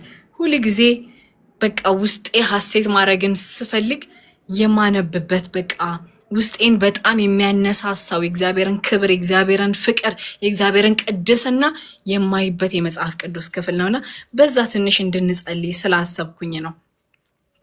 እንግዲህ ምዕራፍ 6ን እንዳያችሁት ኢሳያስ ተልኮውን የተቀበለበትን ጊዜ ያሳያል ማለት ነው። አንዳንድ ጥዩት በኦርደሩ ከተቀመጠ ከሆነ ይሄ ክፍል ይሄ ምዕራፍ 6 ወደ አገልግሎት ከመግባቱ በፊት ወይንም ደግሞ እስራኤል ሙሉ ሆና እያለች ያየው ነገር ነው የሚሉ ሰዎች አሉ። አንዳንዶች ደግሞ አገልግሎት ከጀመረ በኋላ ነው የሚል ሐሳብ አለ። ግን ኢዘር ዌይስ በጣም ሴንስ ያደርጋል ሁለቱንም ብናስበው ማለት ነውና ከላይ እንግዲህ እንደሚያሳየን ንጉስ ኦዚያስ በሞተበት ዓመት ይላል። ንጉስ ኦዚያስን እንግዲህ እናውቀዋለን አይደለ? ሁለተኛ ነገሥት ምዕራፍ 26 ላይ ያለ ንጉስ ነው። ይሄ ንጉስ እንግዲህ ለእስራኤል ሕዝብ በጣም መልካም የነበረ የእስራኤል ሕዝብ በጣም ሳይቸገር ያኖር የነበረና በእስራኤል ሕዝብ ዘንድ በጣም የተወደደ ንጉስ፣ እግዚአብሔር በጣም ያከናወነው ንጉስ እንደሆነ ለማየት እንችላለን። በተለይ የንግስናው የመጀመሪያዎቹ ዓመታት ላይ በልጅነቱ የነገሰ ንጉስ እንደሆነ አይተናል። በዚህ ክፍል ሁለተኛ ነገሥትን ስናጠና ማለት ነው። ስለዚህ ይሄ ንጉስ በጣም ለህዝቡ ጥሩ ስለነበረ ብዙ ነገሮችን አሳክቷል። ብዙ ነገሮችን ማሳካቱን ግን ሁሉን ነገር በራሱ ማድረግ እንደሚችል አስቦ መጨረሻ ላይ እንግዲህ የቤተ መቅደሱንም ስርዓት ራሱ ሊፈጽመው እንደፈለገ መጽሐፍ ይነግረናል። እግዚአብሔር ግን ነገሮች እንዲደረግለት የሚፈልገው በራሱ መንገድ እንደሆነም ደግሞ እናያለን። ንጉስ ነው፣ ካህን ነው። ካህን ሁሉን ደርቦ ስለማይሰራ ማለት ነው። ይሄ ንጉስ ግን ቤተ መቅደስ መግባት እንደፈለገ በሁለተኛ ነገሥት ምዕራፍ 26 ላይ ማየት እንችላለን። መልካም ነው። ፐርሰናሊ ደግሞ ኢሳያስ ከንጉስ ኦዚያስ ጋር ትውውቅ ነበረ፣ በዛን ዘመንም ነበረ። ቆይ ላንብብላችሁ። ሁለተኛ ነገሥት ምዕራፍ 26 ቁጥር 21 ላይ ይነግረናል። ሁለተኛ ዜና ዜና ማለት ነው ምዕራፍ 26 ቁጥር 21 ላይ ማለት ነው። ንጉስ ኦዚያን እስከ ዕለተ ሞቱ ድረስ ለምጻም ነበረ ይላል። ባደረገው ነገር ማለት ነው። ቤተ መቅደስ ውስጥ ለመግባት በመሞከሩ የእግዚአብሔር ቁጣ መጥቶ እሱን በለምጽ እንደመታው አይተናል። 22 ላይ እንደዚህ ይላል። በኦዚያን ዘመን መንግስት ከመጀመሪያው እስከ መጨረሻው ድረስ የተከናወነውን ሌላውንም ተግባር ሁሉ የአሞጽ ልጅ ነብዩ ኢሳያስ ጽፎታል ይላል። ስለዚህ ሁለቱ ፐርሰናሊ የሚተዋወቁ ሰዎች እንደሆኑ በዚህ ክፍል ላይ ማየት እንችላለን ማለት ነው። እንደዛም ሆኖ ግን በጣም በምን አይነት ሁኔታ ውስጥ ነበሩስ የእስራኤል ሕዝብ ካልን በጣም ግራ የገባቸው ጊዜ ነበረ። መልካም የሆነ ንጉስ ሞቶባቸው ቀጥሎ ማን እንደሚነግስ አያውቁም። በጣም ግራ የተጋቡበት ጊዜ ነበረ። ይሄ ያሰፍን ያደረገ ንጉስ አሁን ሞቷል። አይገርም? በዙፋኑ ላይ የለም። በዚህ ጊዜ ውስጥ ነበረ እግዚአብሔር ለኢሳያስ የተገለጠለት ማለት ነው። እግዚአብሔር አንዳንድ ጊዜ በህይወታችን መቼ እንደሚመጣ አናውቅም፣ ግን የምናውቀው በትክክለኛው ጊዜ ግን እግዚአብሔር ይመጣል። በመከራ ጊዜ እግዚአብሔር ይመጣል። አንዳንድ ጊዜ እንደ ዮብ ማለት ነው። ሁሉ ነገር ግራ ሲገባን ከአይምሮን የሚያልፍ መከራ ውስጥ ስንገባ እግዚአብሔር ይመጣል። መከራ ሁሉ ይዞን ሊጠፋ ላይሆን ይችላል። የመጣ መከራ ሁሉ ይዞን አይሄድም። እግዚአብሔርን የምናይበት እስጢፋኖስን እየተደበደበ እየተወገረ በድንጋይ እየተመታ እሱ ግን ወደ ሰማይ ቀና ብሎ ኢየሱስ ክርስቶስን እያየ ነበር። ኢሳያስም አሁን ያለበት ይሄ እንደው በአይምሯችሁ በእውነት ሳሉት እስቲ ምን አይነት አይምሮ ላይ ሊኖር እንደሚችል ፐርሰናሊ እሱ የሚያውቀው ንጉስ፣ ታሪኩን የጻፈለት ንጉስ፣ መውጣት መግባቱን የሚያውቅ ደግሞ መልካም ንጉስ ነው የሞተባቸው። በዚህ ሁኔታ ውስጥ ሆኖ እግዚአብሔር ግን መጣ ወደሱ አየው። ከዛ ንጉስ ኦዚያስ በሞተበት በዚያ ዓመት እግዚአብሔርን ከፍ ባለ በከበረ ዙፋኑ ላይ ተቀምጦ አየሁት ይላል። በጣም ነው የሚገርመኝ ይሄ ክፍል በጣም ነው በቃ የሚነካኝ በእውነት። አሁን እሱ ንጉስ የሚለው በምድራዊ ንጉስ የሚለው ንጉስ በዙፋኑ ላይ የለም፣ ሞቷል። ቢወዱትም ንጉሱን ቢወዱትም ቢፈልጉትም ያ ንጉስ ግን በዙፋኑ ላይ የለም። አይገርምም? ይሄ ንጉስ ግን ሃሌሉያ ዙፋኑ ለዘላለም ተቀምጦ አየሁት ይላል ዮሐንስ ወንጌል ምዕራፍ 12 ቁጥር 41 ላይ በጣም የሚገርም ነገር ላንብብላችሁ። በጣም የሚገርም ነገር፣ በጣም ደነገጥኩትን የዛሬ ሳነበው ይሄንን ክፍል እንደዚህ አስተውየው አላውቅም ነበር። ምዕራፍ 12 ቁጥር 41 ላይ እንደዚህ ይላል ኢሳያስ ይህንን ያለው ኢየሱስን በክብር ስላየው ነው ይላል። አይገርምም? አይገርምም? ለካ ኢሳያስ ያየው ወልድ የሆነውን ኢየሱስ ነው። ኢየሱስን ነው ያየው። ኢሳያስ ይህንን ያለው ኢየሱስን በክብር ስለተቀምጦ ስላየው ነው። ለምንድን ነው ኢየሱስን ያየው? ለምን አየ ኢየሱስን ብለን ስናይ መጽሐፍ ቅዱስ ሲናገር አብን ያየ አንድም የለም ይላል። በቃ ይሄ በስላሴ ውስጥ አብን መግለጥ የማን ግብር ነው ካላችሁኝ የኢየሱስ ክርስቶስ ግብር ነው። እግዚአብሔር አብን ማየት የፈለገ ሰው በኢየሱስ ክርስቶስ ነው። ለሰዎች የሚታየው ኢየሱስ ክርስቶስ ብቻ ነው። እግዚአብሔር አብን በዓይናችን ልናይ አንችልም። እሱ ስለማይፈልግ ሳይሆን እኛ ስለማንችል። ቆላስያስ መጽሐፍ ላይ እሱ የማይታይ አምላክ ምሳሌ ነው ይላል። የማይታይ አምላክ አለ፣ ግን ኢየሱስ ምሳሌ ነው። ምሳሌ ማለት ፎር ኤግዛምፕል እንደምንለው ሳይሆን ኢትስ አ ሪፍሌክሽን። እግዚአብሔር አብ የሚታየው በምንድን ነው ካላችሁኝ በኢየሱስ ነው። ሪፍሌክት አሁን መስታወት ቢኖር እዚህ ጋር ይሄ መስታወት የሚያሳየው የኔን ሪፍሌክሽን ነው። እግዚአብሔር አብ የሚታየው በክርስቶስ ኢየሱስ በኩል ነው። ለሰው ልጆች እግዚአብሔር አብን መግለጥ መታየት የማን ግብር ነው ካላችሁኝ የኢየሱስ ክርስቶስ ግብር ነው። በዚህ ዙፋኑ ላይ ያየው ኢሳያስ ያየው ኢየሱስና መጽሐፍ ቅዱስ እንደሚናገረን በጣም ተደነኩኝ። እኔ በቃ ይህንን ክፍል ሳይ በጣም በእውነት በጣም ተደነኩኝ። በቃ የማይታይ አምላክ ምሳሌ ነው ይላል። አዎ የማይታይ አምላክ አለ፣ የሰው ልጆች ሊያዩት አቅም የሌላቸው ማለት ነው። መጽሐፍ ቅዱሳችን ላይ እስቲ ልይ ካል አይደለም ሙሴ በአለት መካከል ግባና በቃ አለት ይሰነጠቃል፣ አንተ በዛ ውስጥ ግባ አለ። አለቱ ደግሞ ኢየሱስ ክርስቶስ ነው። እግዚአብሔር አብን ማየት የሚቻለው በክርስቶስ ኢየሱስ በኩል ብቻ ነው። ዙፋኑ ለዘላለም የጸናው የዳዊት ዘር የሆነው መሲሁ አዳኙ ነው ለኢሳያስ የታየው ማለት ምን ይመስላል? ምን ይመስላል? እንዴት ነው የታየው ስንል ተቀምጦ አየሁት አለ። አየሁት። ይሄ ካህን፣ ይሄ ሊቀ ካህን ስራውን ሰርቶ ያረፈ ያለቀ ካህናት ወዲህ ወዲያ እንደሚሯሯጡት ሳይሆን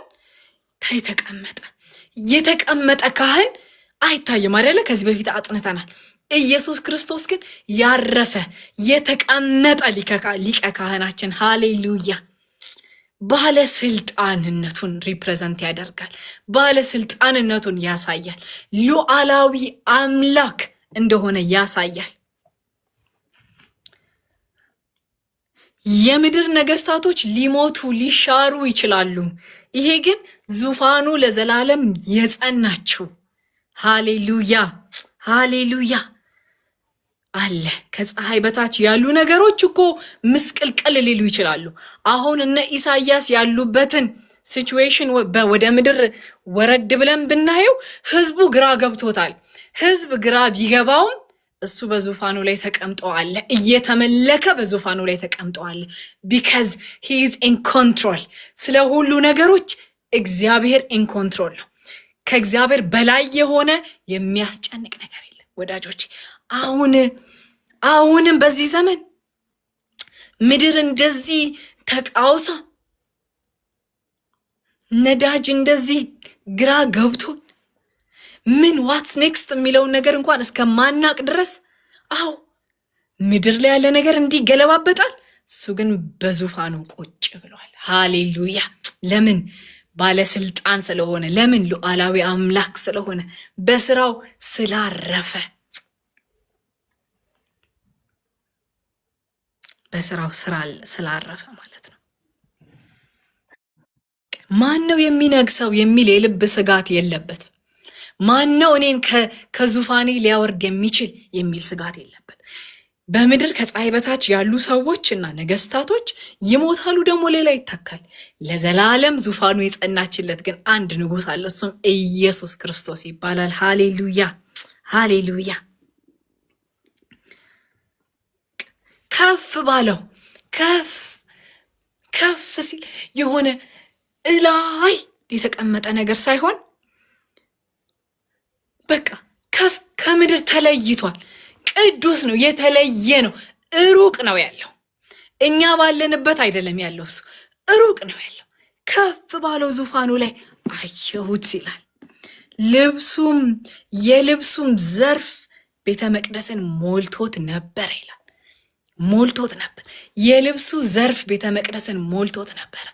ንጉሥ ኦዚያስ ካህን ሳይሆን ቀርቶ ክህነትን ሊያደርግ ሲገባ የኢየሱስ ክርስቶስ የልብሱ ዘርፍ ቤተ መቅደስን ሞልቶት ነበር ይላል እግዚአብሔር ቃል ሲናገር። ከዛ ደግሞ ሱራፌልም ከእርሱ ላይ ቆመው እያንዳንዳቸው ከእርሱ በላይ ቆመው ነበረ። እያንዳንዳቸውም 6 ክንፍ ነበራቸው። በሁለትም ክንፍ ፊታቸውን በሁለትም ክንፍ እግራቸውን ይሸፍኑ ነበረ። በሁለቱም ክንፍ እየበረሩ እርስ በርስ በመቀባበል ቅዱስ ቅዱስ ቅዱስ ቅዱስ የሰራዊት ጌታ እግዚአብሔር፣ ምድር ሁሉ በክብሩ ተሞልታለች ይሉ ነበረ። ሃሌሉያ ሃሌሉያ። እንግዲህ ሱራፌል ማለት በራሱ ቃሉ ራሱ ይሄ የሚቃጠል ማለት ነው። እሳት የሚመስል ማለት ነው። እነዚህ እሳት የሚመስሉ አገልጋዮች፣ እነዚህ እሳት የሚመስሉ መላእክቶች በዙፋኑ ላይ የተቀመጠውን ንጉሥ ከሱ የሚወጣውን ክብር ኮንቴን ማድረግ አይችሉም ነበረ፣ መቋቋም አይችሉም ነበረ። ስለዚህ ራሳቸውን ይሸፍኑ ነበር። በእግዚአብሔር ክብር ፊት መቆምና እሱን ፊት ለፊት መገናኘት እስከማይችሉ ድረስ ቅዱስ ቅዱስ ቅዱስ እያሉ ራሳቸውን ይሸፍኑ ነበር ይላል። አገልጋዮች ናቸው፣ ግን ደግሞ ያመልኩት ነበረ። ስለ ማንነቱ ይናገሩ ነበር። ቅዱስ ቅዱስ ቅዱስ ቅዱስ የሰራዊት ጌታ እግዚአብሔር፣ ምድር ሁሉ በክብሩ ተሞልታለች። አገልጋዮች ናቸው፣ አዎ፣ ግን መጀመሪያ እግዚአብሔርን ያመልኩት ነበረ። ከአገልግሎት በፊት ወዳጆቼ፣ ለእግዚአብሔር ከመናገር ከመሮጥ በፊት፣ እግዚአብሔርን ሰርቭ ከማድረግ በፊት ስለ ማንነቱ እሱን ልናመልከው ያስፈልጋል። በመፍራትና በመንቀጥቀጥ ሆነው ያመልኩት ነበረ። ስለዚህ ከአገልግሎት በፊት ፐርሰናል ሪሌሽንሺፕ ከእግዚአብሔር ጋር እንደሚያስፈልግ በዚህ ክፍል መማር እንችላለን። ሱራፌሎች ናቸው፣ አዎ ናቸው። እንደ እሳት ናቸው። ስሙ ራሱ ዴፊኒሽን ራሱ በርኒንግ ዋን ማለት ነው። ግን ደግሞ ከሱ የሚወጣውን ራዲዬሽን ደግሞ መቋቋም ያልቻሉ ማለት ነው። ራሳቸውን የሚሸፍኑ ማንነቱን የሚናገሩ አትሪቢዩቱን የሚናገሩ ናቸው።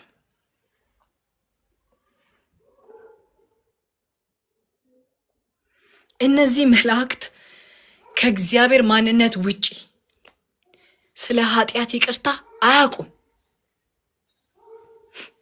ኢየሱስ ክርስቶስ አልሞተላቸውም።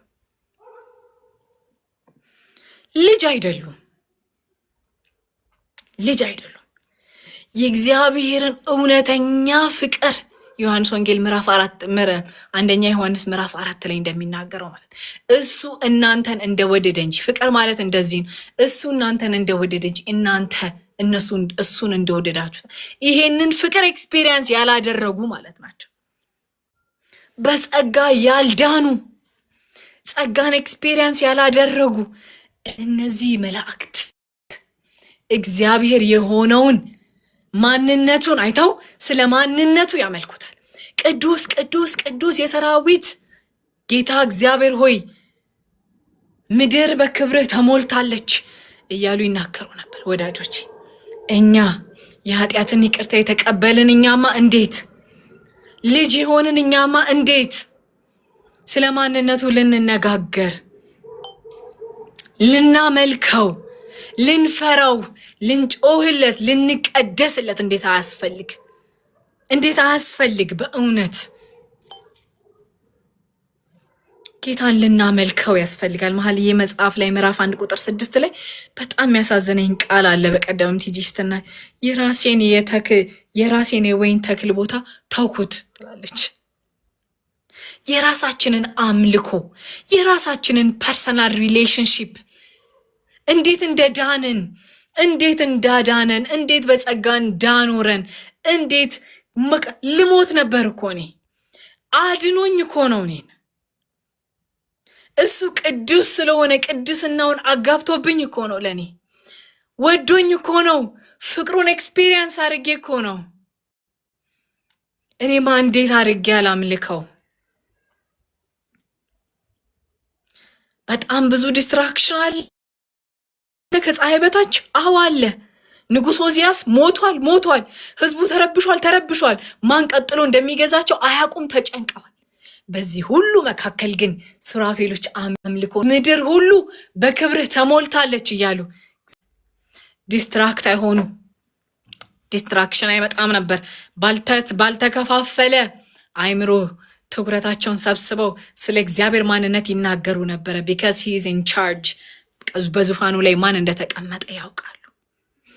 በምንም አይነት ሁኔታ ውስጥ ብንሆኑ ወዳጆቼ እግዚአብሔርን ማምለክ ለኛ ለቅዱሳን ምርጫም አይደለም፣ የህይወት ዘይቤ ነው፣ ግዴታ ነው፣ የሚጠበቅ ነገር ነው።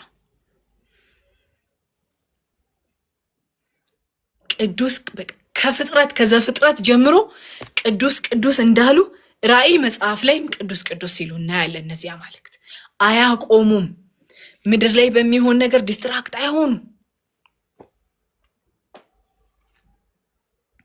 እግዚአብሔር እኮ ቅዱስ በሉኝ ብሏቸው አዟቸው እኮ አይደለም፣ ታዘው እኮ አይደለም። መላእክት ቅዱስ የሚሉት ታዘው አይደለም። ማንነቱን አይተው ተደንቀው ነው። ውበቱን አይተው ተደንቀው ነው። ቀና ብለው አይተውት ዝቅ ሲሉ ሌላ አዲስ ነው። አሁን አይተውት ቀና ሲሉ ሁል ጊዜ አዲስ ነው። ቅድስናው የማይለመድ ነው።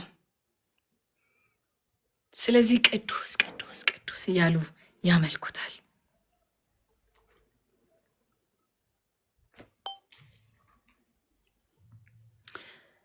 በጣም ይገርማችኋል። አንድ ነገር እንደነገርኳችሁ ቅዱስ በሉኝ ብሏቸው አይደለም፣ ማንነቱን ሲያዩ ከዛ ደግሞ ከዚህ ከእግዚአብሔር ሕልውና ጋር ስለተገናኙ የሚያወሩት ስለ ማንነቱ ነው።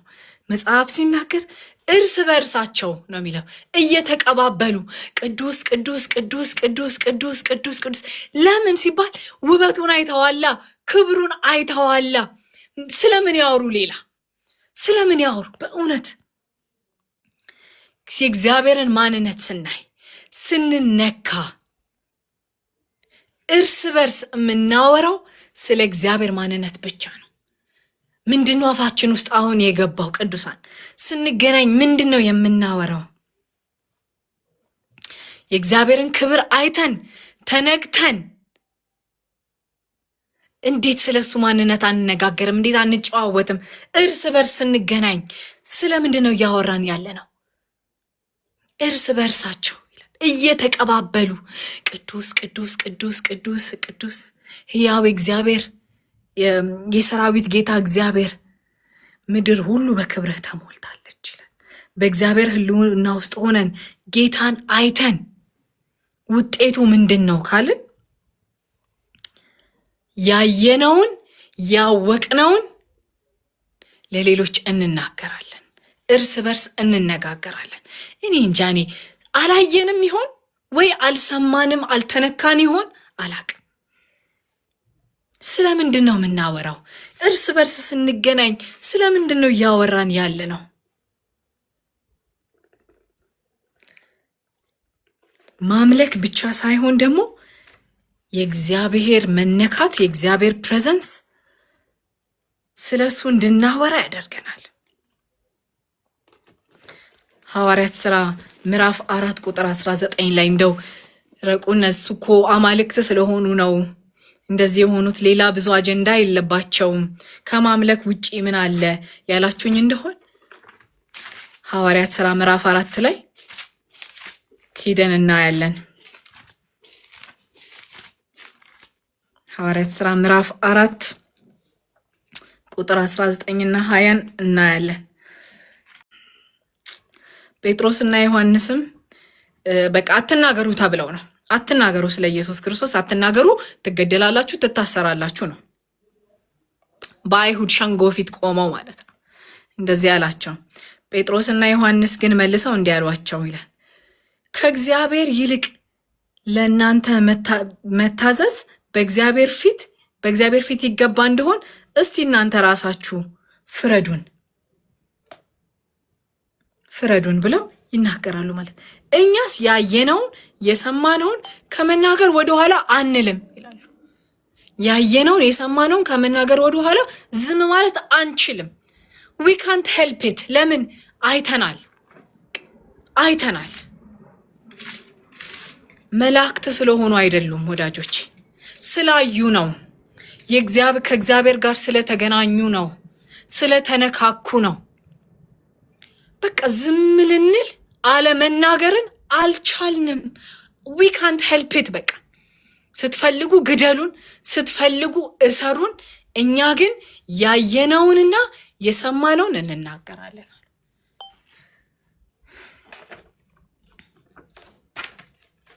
የሰማነውን እንናገራለን አለ። ይሄንን ያየነውንና የሰማነውን ነገር ይዘን ኮንቴን አድርገን ሳንናገር መቀመጥ አንችልም።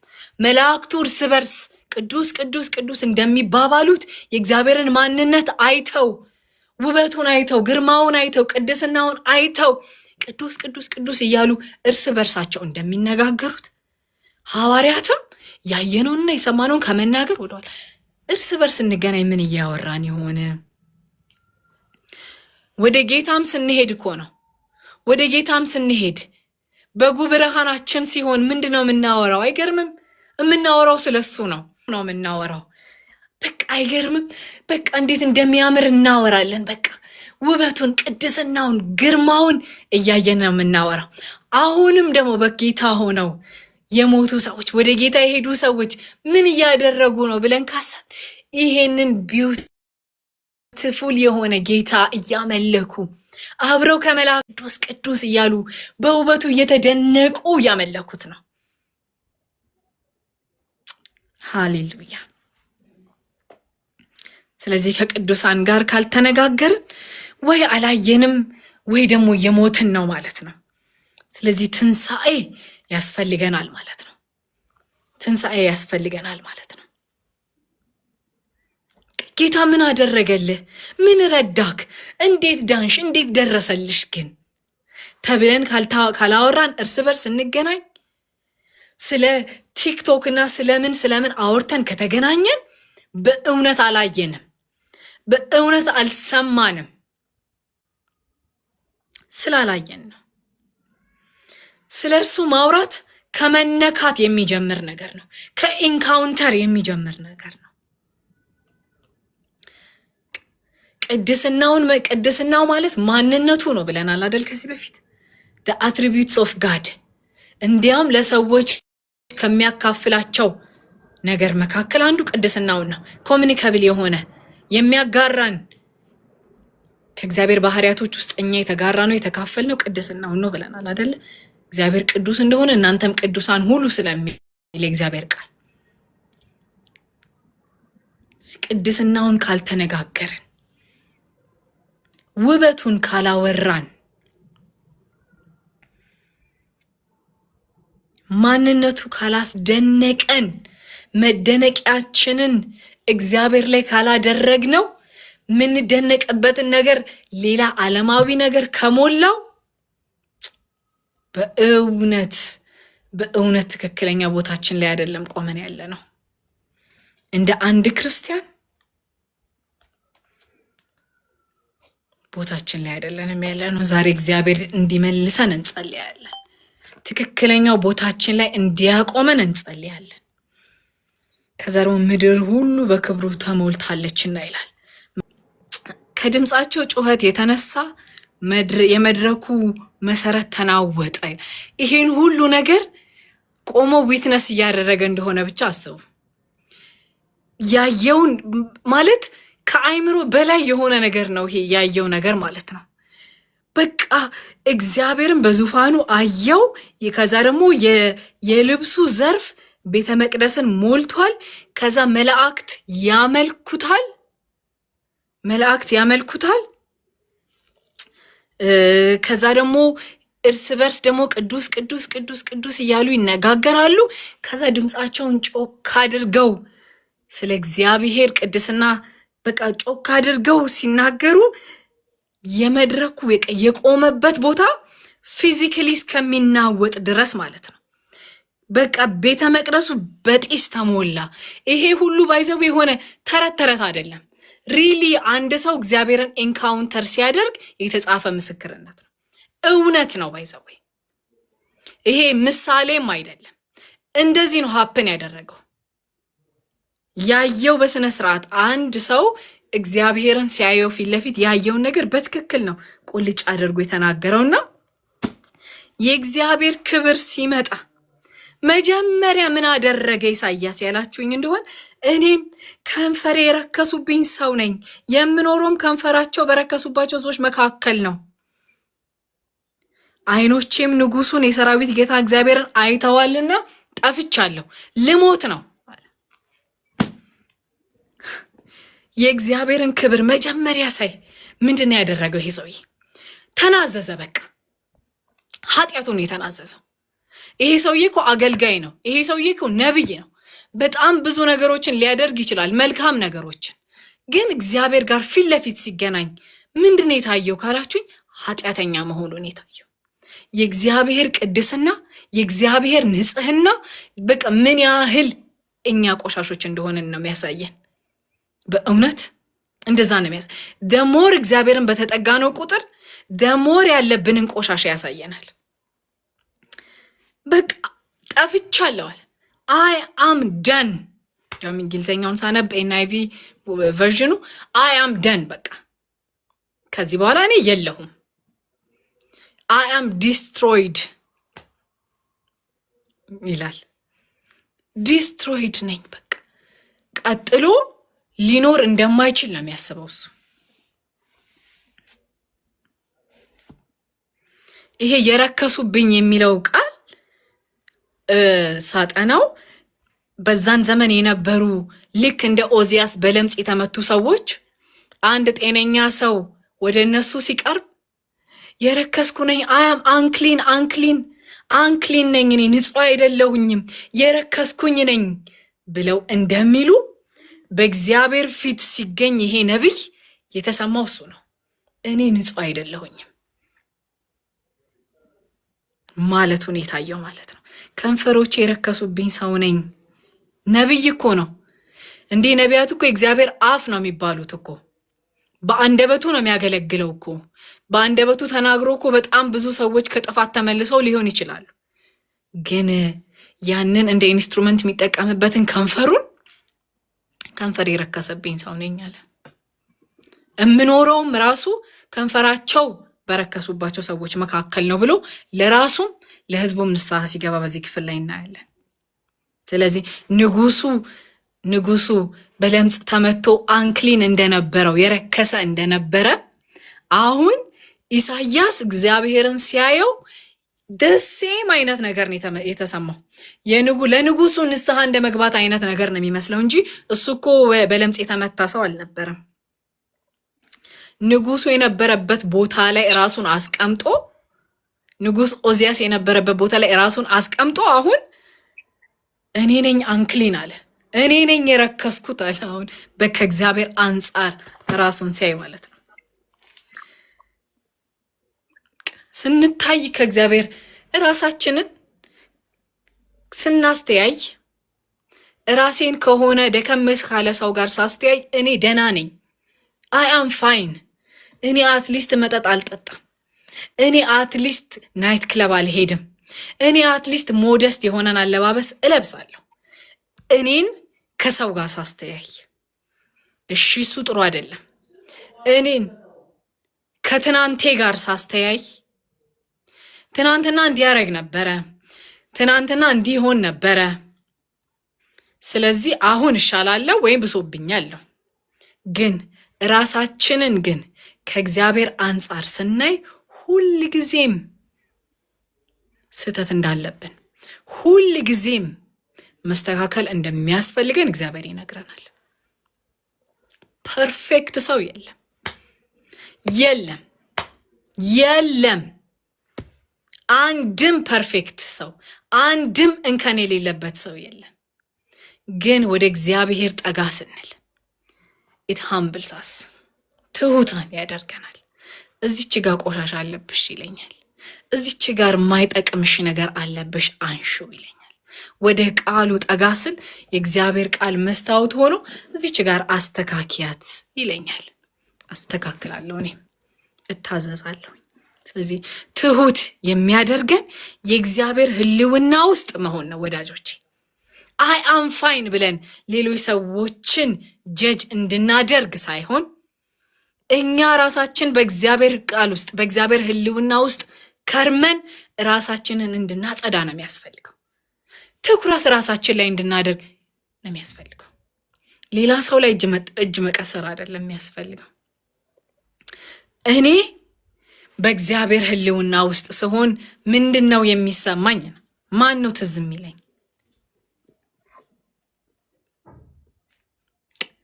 የሚያሳየን መተላለፋችንን ነው። ትሁታን እንድንሆን በእውነት ሰዎችን ጀጅ እንዳናደርግ፣ እኛ የተሻልን የሆንን እንዳይሰማን፣ ጽድቃችንን እንዳናበላልጥ፣ እንዳንለካካ ምን ይረዳል ያላችሁኝ እንደሆን በእግዚአብሔር ሕልውና ውስጥ መቆየት ይረዳል። ከዛ በጣም ይገርመኛል። በቃ አየህ፣ ራሱን ሲያይ ያየው ነገር በቃ እንዴት የረከሰ እንደሆነ ነው። ከዛ በኋላ ግን በዛ ውስጥ እንዲቆይ አይደለም። እኔ እኮ አንደበቴ የረከሰብኝ ሰው ነኝ፣ በቃ ሰዎች አንደበታቸው ከረከሰባቸው ሰዎች ጋር ነው ያለሁት ብሎ በዛ ነገር ውስጥ እንዲከርምና ደግሞ ድዌል እንዲያረግም ደግሞ አያስፈልግም። እግዚአብሔር ምን ያረጋል መሰላችሁ? ሃሌሉያ። ከሱራፌልም አንዱ የእሳትን ፍም በቁጠት ወስዶ ወደ እኔ መጣ። ደሞመንት እኛ ንስሐ ስንገባ፣ ደሞመንት እሺ ፍቃደኛ ነኝ እሺ ጥላለው ስንል አንዱ መጣ ይላል። በጣም ነው የሚገርመኝ ይህንን ክፍል ሳይ። በእውነት እኔ አንድ በጣም የገባኝን ነገር ላካፍላችሁ። በዚሁ ከእግዚአብሔር ጋር በሕልውና ውስጥ ያለ ሰው፣ የእግዚአብሔርን ማንነት የሚጨዋወት ሰው ልቡ ወደ ምን ያደላል ካላችሁኝ፣ ወደ ኃጢአተኛው ያደላል። ጀጅ ለማድረግ አይደለም የሚሮጠው፣ ጀጅ ለማድረግ አይደለም የሚቸኩለው። ይህ መልአክ እንዳደረገው መጥቶ አንደበቴን በእሳት ነካው። ርህራሄ ወዳጆቼ ከእግዚአብሔር የምንካፈለው ነገር ነው። ከእግዚአብሔር ጋር ስንሆን በሕልውና ውስጥ ስንቆይ የምንካፈለው የምንቀበለው ነገር ነው። ለኃጢአተኞች ማዘን፣ ለወደቁት መጸለይን፣ መራራትን የምንቀበለው በትምህርት አይደለም፣ እጅ በመጫንም አይደለም። ርህራሄን የሰው ልጅ የሚቀበለው በመነካት ነው። ርህራሄን የሚቀበለው በእግዚአብሔር ሕልውና ውስጥ በመቆየት ነው።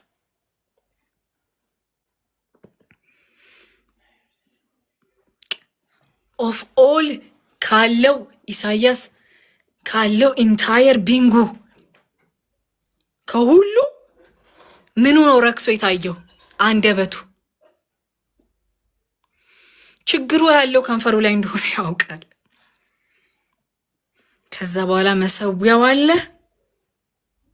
የእግዚአብሔር እሳት አለ። ኢሳይያስ ደግሞ አንደበቱን መስዋዕት አድርጎ ያቀርበዋል። እሳቱ አለ፣ መሰዊያው አለ፣ መስዋዕቱ አለ። ወዳጆቼ የእግዚአብሔር እሳት አለች ሁልጊዜ። መሰዊያችን ታድሷል ወይ? አንደኛው ጥያቄ ነው። በመሰዊያችን ላይ ምን አስቀመጥን? ሁለተኛው ጥያቄ ነው። ወዳጆቼ አለን፣ ብዙ ነገር አለን የምናቃጥለው፣ ብዙ ነገር አለን ሳክሪፋይስ የምናደርገው። ጊዜያችንን የሚበሉብንን ኢንስታግራማችንን አውጥተን ሳክሪፋይስ እናደርገው። ቲክቶኩን አውጥተን ሳክሪፋይስ እናደርገው። የእግዚአብሔር እሳት አቬለብል ነው። መጥቶ አንደበቴ ይነካኝ ይላል። መሰዊያው የኃጢአት ይቅርታ የሚገኝበት ቦታ እንደሆነ እናውቃለን ከዚህ በፊት ባጠናናቸው ክፍሎች ላይ። ከዛ ቁጥር 8 ላይ የእግዚአብሔርን ድምፅ ከዛ በኋላ እንደዚህ ይለዋል፣ አፌን በእሳቱ ነክቶ እነሆ ይህ ከንፈሮችህን ነክቷል፣ በደልህ ተወግዶልሃል፣ ኃጢአትም ተሰርዮልሃል አለኝ ይላል። ሃሌሉያ። ከዛ በኋላ ቁጥር 8 ላይ ልክ የኃጢአትን ስርየት ከተቀበለ በኋላ ከተነካ በኋላ አንደበቱ ከተቀየረለት በኋላ የእግዚአብሔርን ድምፅ ሰማሁኝ ይላል። ከዚያም የጌታን ድምፅ ሰማሁኝ ይላል። አይገርምም? የኃጢአት ይቅርታን ማግኘት ያስፈልጋል የእግዚአብሔርን ድምፅ ለመስማት። ከዚህ በፊት እኮ የሰማቸውን ነገሮች ተናግሯል አይደለም? ሱራፌል እግዚአብሔርን ቅዱስ ቅዱስ ቅዱስ ቅዱስ ሲሉት ሰምቷል። ግን ያልሰማው አንድ ድምፅ ነበረ። የእግዚአብሔርን ድምፅ ግን አልሰማም ነበረ። የእግዚአብሔርን ድምፅ መቼ ሰማ ካልን የኃጢአትን ይቅርታ በተቀበለ ሰዓት። በሰዎችና በእግዚአብሔር መካከል ኃጢአት የሚባል ነገር እስካለ ድረስ የእግዚአብሔርን ድምፅ መስማት አይቻልም። ንስሐ የእግዚአብሔርን ድምፅ የምንሰማበት ስጦታ ነው። ከንስሐ በኋላ እግዚአብሔርና ኢሳይያስ ተነጋገሩ። ኃጢአት ከተወገደ በኋላ መተላለፍ ከተሰረየ በኋላ እግዚአብሔርና ኢሳይያስ ቆሞ ማውራት ጀመሩ ማለት ነው። እኛና እግዚአብሔር መካከል ያለው ርቀት፣ አለመነጋገር በክርስቶስ ኢየሱስ በኩል ተወግዷል። ጠብ ነበረ በእኔና በእናንተ በእኔና በእግዚአብሔር መካከል እንዳናወራ ቀጥታ እንዳናወራ ኃጢአት የሚባል ነገር ገደል ነበር ማለት ነው። በክርስቶስ ኢየሱስ በኩል ግን እኔና እግዚአብሔር እንድናወራ ሆኗል። ድምፁን እንድንሰማው ሆኗል። ድነት ተሰጥቶናል። የዘላለም ሕይወት ተሰጥቶናል። አሁን ከእግዚአብሔር ጋር ፊት ለፊት እንድንነጋገር የኃጢአት ይቅርታን ተቀብለናል። ከተቀበልነው ከኃጢአት ይቅርታ የተነሳ አሁን የእግዚአብሔርን ድምፅ መስማት እንችላለን። ሃሌሉያ። ከዛ ቁጥር 8 እንደዚህ ይላል። ቁጥር 8 ላይ ማንን እልካለሁኝ? ማንስ ይሄድልኛል? የሚልን ድምፅ ሰማሁኝ ይላል። ከዛ እሱም እነሆኝ እኔ አለሁኝ እኔን ላከኝ አልኩት ይላል። እዚህ ጋር አንድ ነገር እንድናስተውል የምፈልገው ማን ይሄድልናል ነው የሚለው። ማን ይሄድልናል? ሃሌሉያ ሃሌሉያ። ይሄ በስላሴ ውስጥ የታቀደን የሰዎችን ድነት የሚያሳይ ነው። ስለ እግዚአብሔር አብ፣ እግዚአብሔር ወልድ፣ እግዚአብሔር መንፈስ ቅዱስ ማን ይሄድልናል ነው ያሉት። እግዚአብሔር አብ የኛን ድነት ሲያቅድ፣ እግዚአብሔር ወልድ ያንን ሐሳብ ይዞ መጥቶ ስለኛ ኃጢአት ሲሞት፣ አሁን እግዚአብሔር መንፈስ ቅዱስ ከዳንን በኋላ እንዴት እንደምንኖር ሲያስተምረን፣ ይሄ የስላሴ እቅድ ነው። ማን ይሄድልናል? ቅድም ብያቸዋለሁ አይደለ? እግዚአብሔር ሲገለጥ ማለት፣ እግዚአብሔር ሲወርድ ማለት፣ ኃይሉን ሲገልጥ ማለት ለምንድን አልኳችሁ? ለማዳን ነው። አሁንም ማን ይሄድልናል ሲል ለማዳን ነው። የሚድኑ ሰዎች ስላሉ ነው። የሚያሳስበን ነገር ወዳጆቼ፣ አሁን በጣም ግድ እያለን ያለው የሚያሳስበን ነገር እኔ እንጃ፣ እግዚአብሔርን በጣም የሚያሳስበው ነገር እንደሆነ አይሰማኝም። ስለዚህ የእግዚአብሔር ኃይል ለማዳን ነው። ማን ይሄድል? ማንስ ይላክልናል? ለምን ሲባል ያልሰሙ አሉ፣ ወንጌልን ያልሰሙ አሉ። እዛ ማን ይሄድልናል?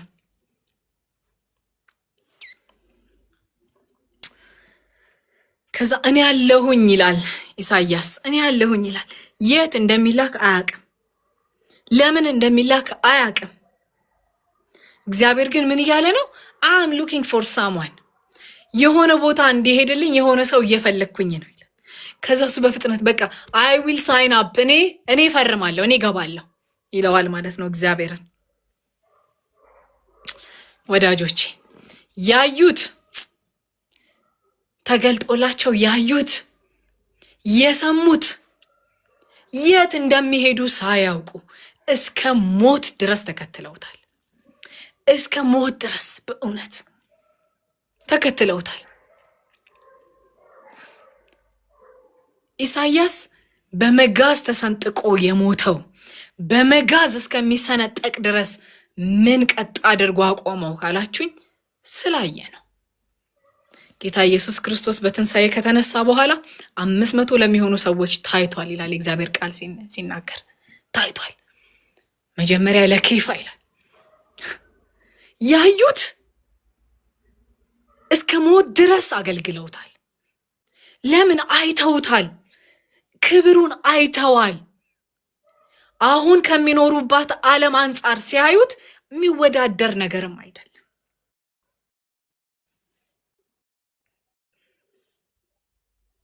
ህይወትን ሰጥተኸኛል፣ ስለዚህ ህይወቴን ሰጥሃለሁ አይነት ነገር ነው ኤክስቼንጁ።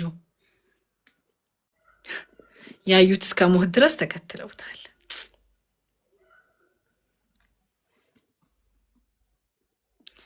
ከዛ በኋላ ሚሽንን ሲሰጠው እናያለን። ቁጥር 9 ላይ እግዚአብሔር ይቅር ሲለን እንደመለሰን በምን እናውቃለን ካልን እሱ ንስሐ የገባው አንደበቴ ከንፈሮቼ ረክሰውብኛል ብሎ ነው። እግዚአብሔር ምን አለው? ቁጥር 9 ላይ እሱም እንደዚህ አለው፣ ወደ ሕዝብ ሂድና መስማትን ትሰማላችሁ፣ ነገር ግን አታስተውሉም፣ ማየትን ታያላችሁ፣ ነገር ግን ልብ አትልም ብለህ ንገራቸው ይላል። በአንደበትህ በዛው ንስሐ በገባህበት በዛው። አሁን አንተ አንደበትክ አይታወቅም። አሁን ንስሐ ስለገባክ መልሰ ልታደርገው ትችላለህ። ስለዚህ አሁን አንደበትህ ስለሆነ የተነካው አሁን የምሰጥ አገልግሎት በእጅህ የምታደርገው ነው አላለውም እግዚአብሔር። እግዚአብሔር ምህረት ሲያደርግልን፣ እግዚአብሔር ይቅር ሲለን ያንን ነገር አድርገነው እስከማናቅ ድረስ እንደ አዲስ። አዎ ከንፈሮቹ ስተውበት ሊሆኑ ይችላሉ። አዎ ከንፈሩ በረከሰበት ህዝብ መካከል ሊኖር ይችላል።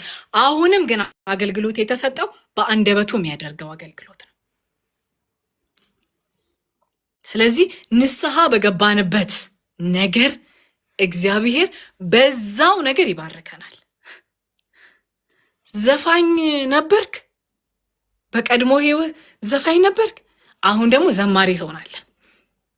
በፊት ዘፋኝ ስለነበርክ አሁን ሌላ አገልግሎት አይሰጥህም። ያንኑ ነገር እግዚአብሔር አሳልፎ ይሰጠናል። በፊት በገንዘብክ ያንን መንግስት ትደግፍ ነበር፣ ትሰክር ነበር፣ ትዘሙት ነበር። አሁን ደግሞ በገንዘብ ባርክህና ለእግዚአብሔር መንግስት ትሰጣለህ ይላል እግዚአብሔር።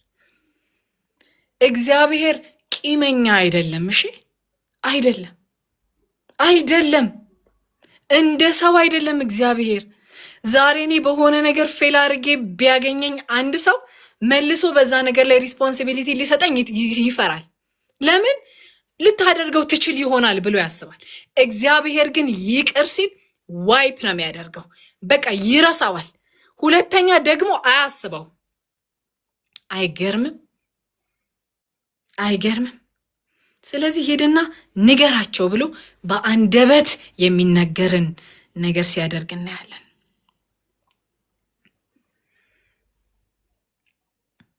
በቃ ብለህ ንገራቸው፣ ስበክ፣ በአንደበትህ ይቅርታን እንደተሰጠ እግዚአብሔር ይቅር እንዳለን በዛ ነው የምናውቀው። ከዛ በኋላ ያለው የጆብ ዲስክሪፕሽን ነው። ለምን አይነት ሰዎች ሄዶ እንደሚያገለግል ይናገራል። የተላከው ደግሞ ለምን አይነት ሰዎች መሰላችሁ? እየሰሙ ለማይሰሙ፣ እያዩ ለማያዩ፣ ለማያስተውሉ፣ ልባቸው ለተዘጋባቸው ሰዎች ሄደ ተናገር። በጣም ከባድ እኮ ነው በእውነት። እንደዚህ አሁን የእግዚአብሔርን ቃል ለመስማት ፈልገው የመጡ አይደሉም። ማደግ ፈልገው የመጡ አይደሉም። የማይሰሙ ሰዎች መካከል ሄዶ መስበክ በጣም ከባድ ነው። ኤክስፔሪየንስ አድርጋችሁ እንደሆነ አላውቅም። እኔ የማይሰማኝ ሰው ወይንም ዝም ብሎ ለይስሙላ የሚሰማኝን ሰው እንዲሁ ዝም ብዬ ይታወቀኛል። ሳወራው ነጥሮ ሲመለስ ይሰማኛልና አላወራም። ጸጥ ነው የምለው በቃ። ደሞመንት እኔ ሳወራ እንደማይቀበሉኝ ካወቅኩኝ አላወራም። ኢሚዲየትሊ ጸጥ ነው የምለው። እግዚአብሔር በጣም ነው ቻሌንጅ ያደረገኝ በዚህ። አላወራም፣ መልሼ አላወራም። በቃ ዳግመኛ ነው ማላወራው። ባይዘወኝ ጥሩ ነገር አይደለም። በርግጥ ግን እንደዛ አደርጋለሁኝ እኔ ብዙ ጊዜ። እግዚአብሔር ግን እንደዛ አይደለም። የላከው ወደማይሰሙት ሰዎች ነው።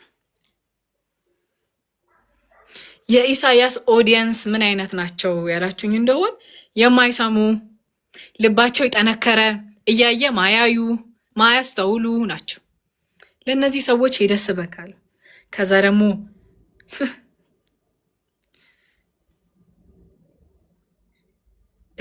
ምን ልስበክ ሲለው በጣም ነው የሚገርማችሁ ወደ ጥፋት እንዴት እንደሚሄዱና የአመፀኛው እስራኤልና ይሄ ጨካኝ ልባቸውን ማደንደናቸው የት እንደሚያደርሳቸው። ደንዳኖች ትሆናላችሁ ብለህ ስበክ ነው የሚለው። መስማትን ትሰማላችሁ፣ ነገር ግን አታስተውሉም። ማየትን ታያላችሁ፣ ነገር ግን ልብ አትሉም ብለህ ንገራቸው። የዚህን ሕዝብ ልብ አደንድን፣ ጆሮአቸውንም ድፈን፣ አይኖቻቸውንም ክደን። ይህ ካልሆነ አይናቸው አይቶ ጆሮአቸው ሰምቶ በልባቸውም አስተውለው ያስተውላሉ ይልና በመመለስ ይፈወሳሉ ይላል። የተሰጠው አገልግሎት እንዳይሰሙ ጆሮአቸውን መክደን፣ አይናቸውን መክደን፣ ጆሮአቸውን መድፈን፣ ከዛ በኋላ በዚህ ውስጥ የእግዚአብሔርን ማዳን እንዲያዩ ሲመለሱ እግዚአብሔር ይፈውሳቸዋል። በመመለስ ንስሐ በመግባት ይመለሳሉ ብሎ እግዚአብሔር ይናገራል። ከዛ ልክ ቁጥር 11 ላይ በጣም የሚገርም ነገር ይናገራል። እስከ መቼ ይላል? ሃው ሎንግ፣ እስከ መቼ ነው ይህ የሚሆነው ብሎ፣ እስከ መቼ ነው ይህ ሕዝብ እንደዚህ ጆሮውን ደፍኖ የሚኖረው? እስከ መቼ ነው አይኑ ታውሮ የሚቀረው ብሎ እግዚአብሔር ይጠይቀዋል ማለት ነው። ከዛ በኋላ ይናገራል እንግዲህ እስከ መቼ እንደሆነ ማለት ነው።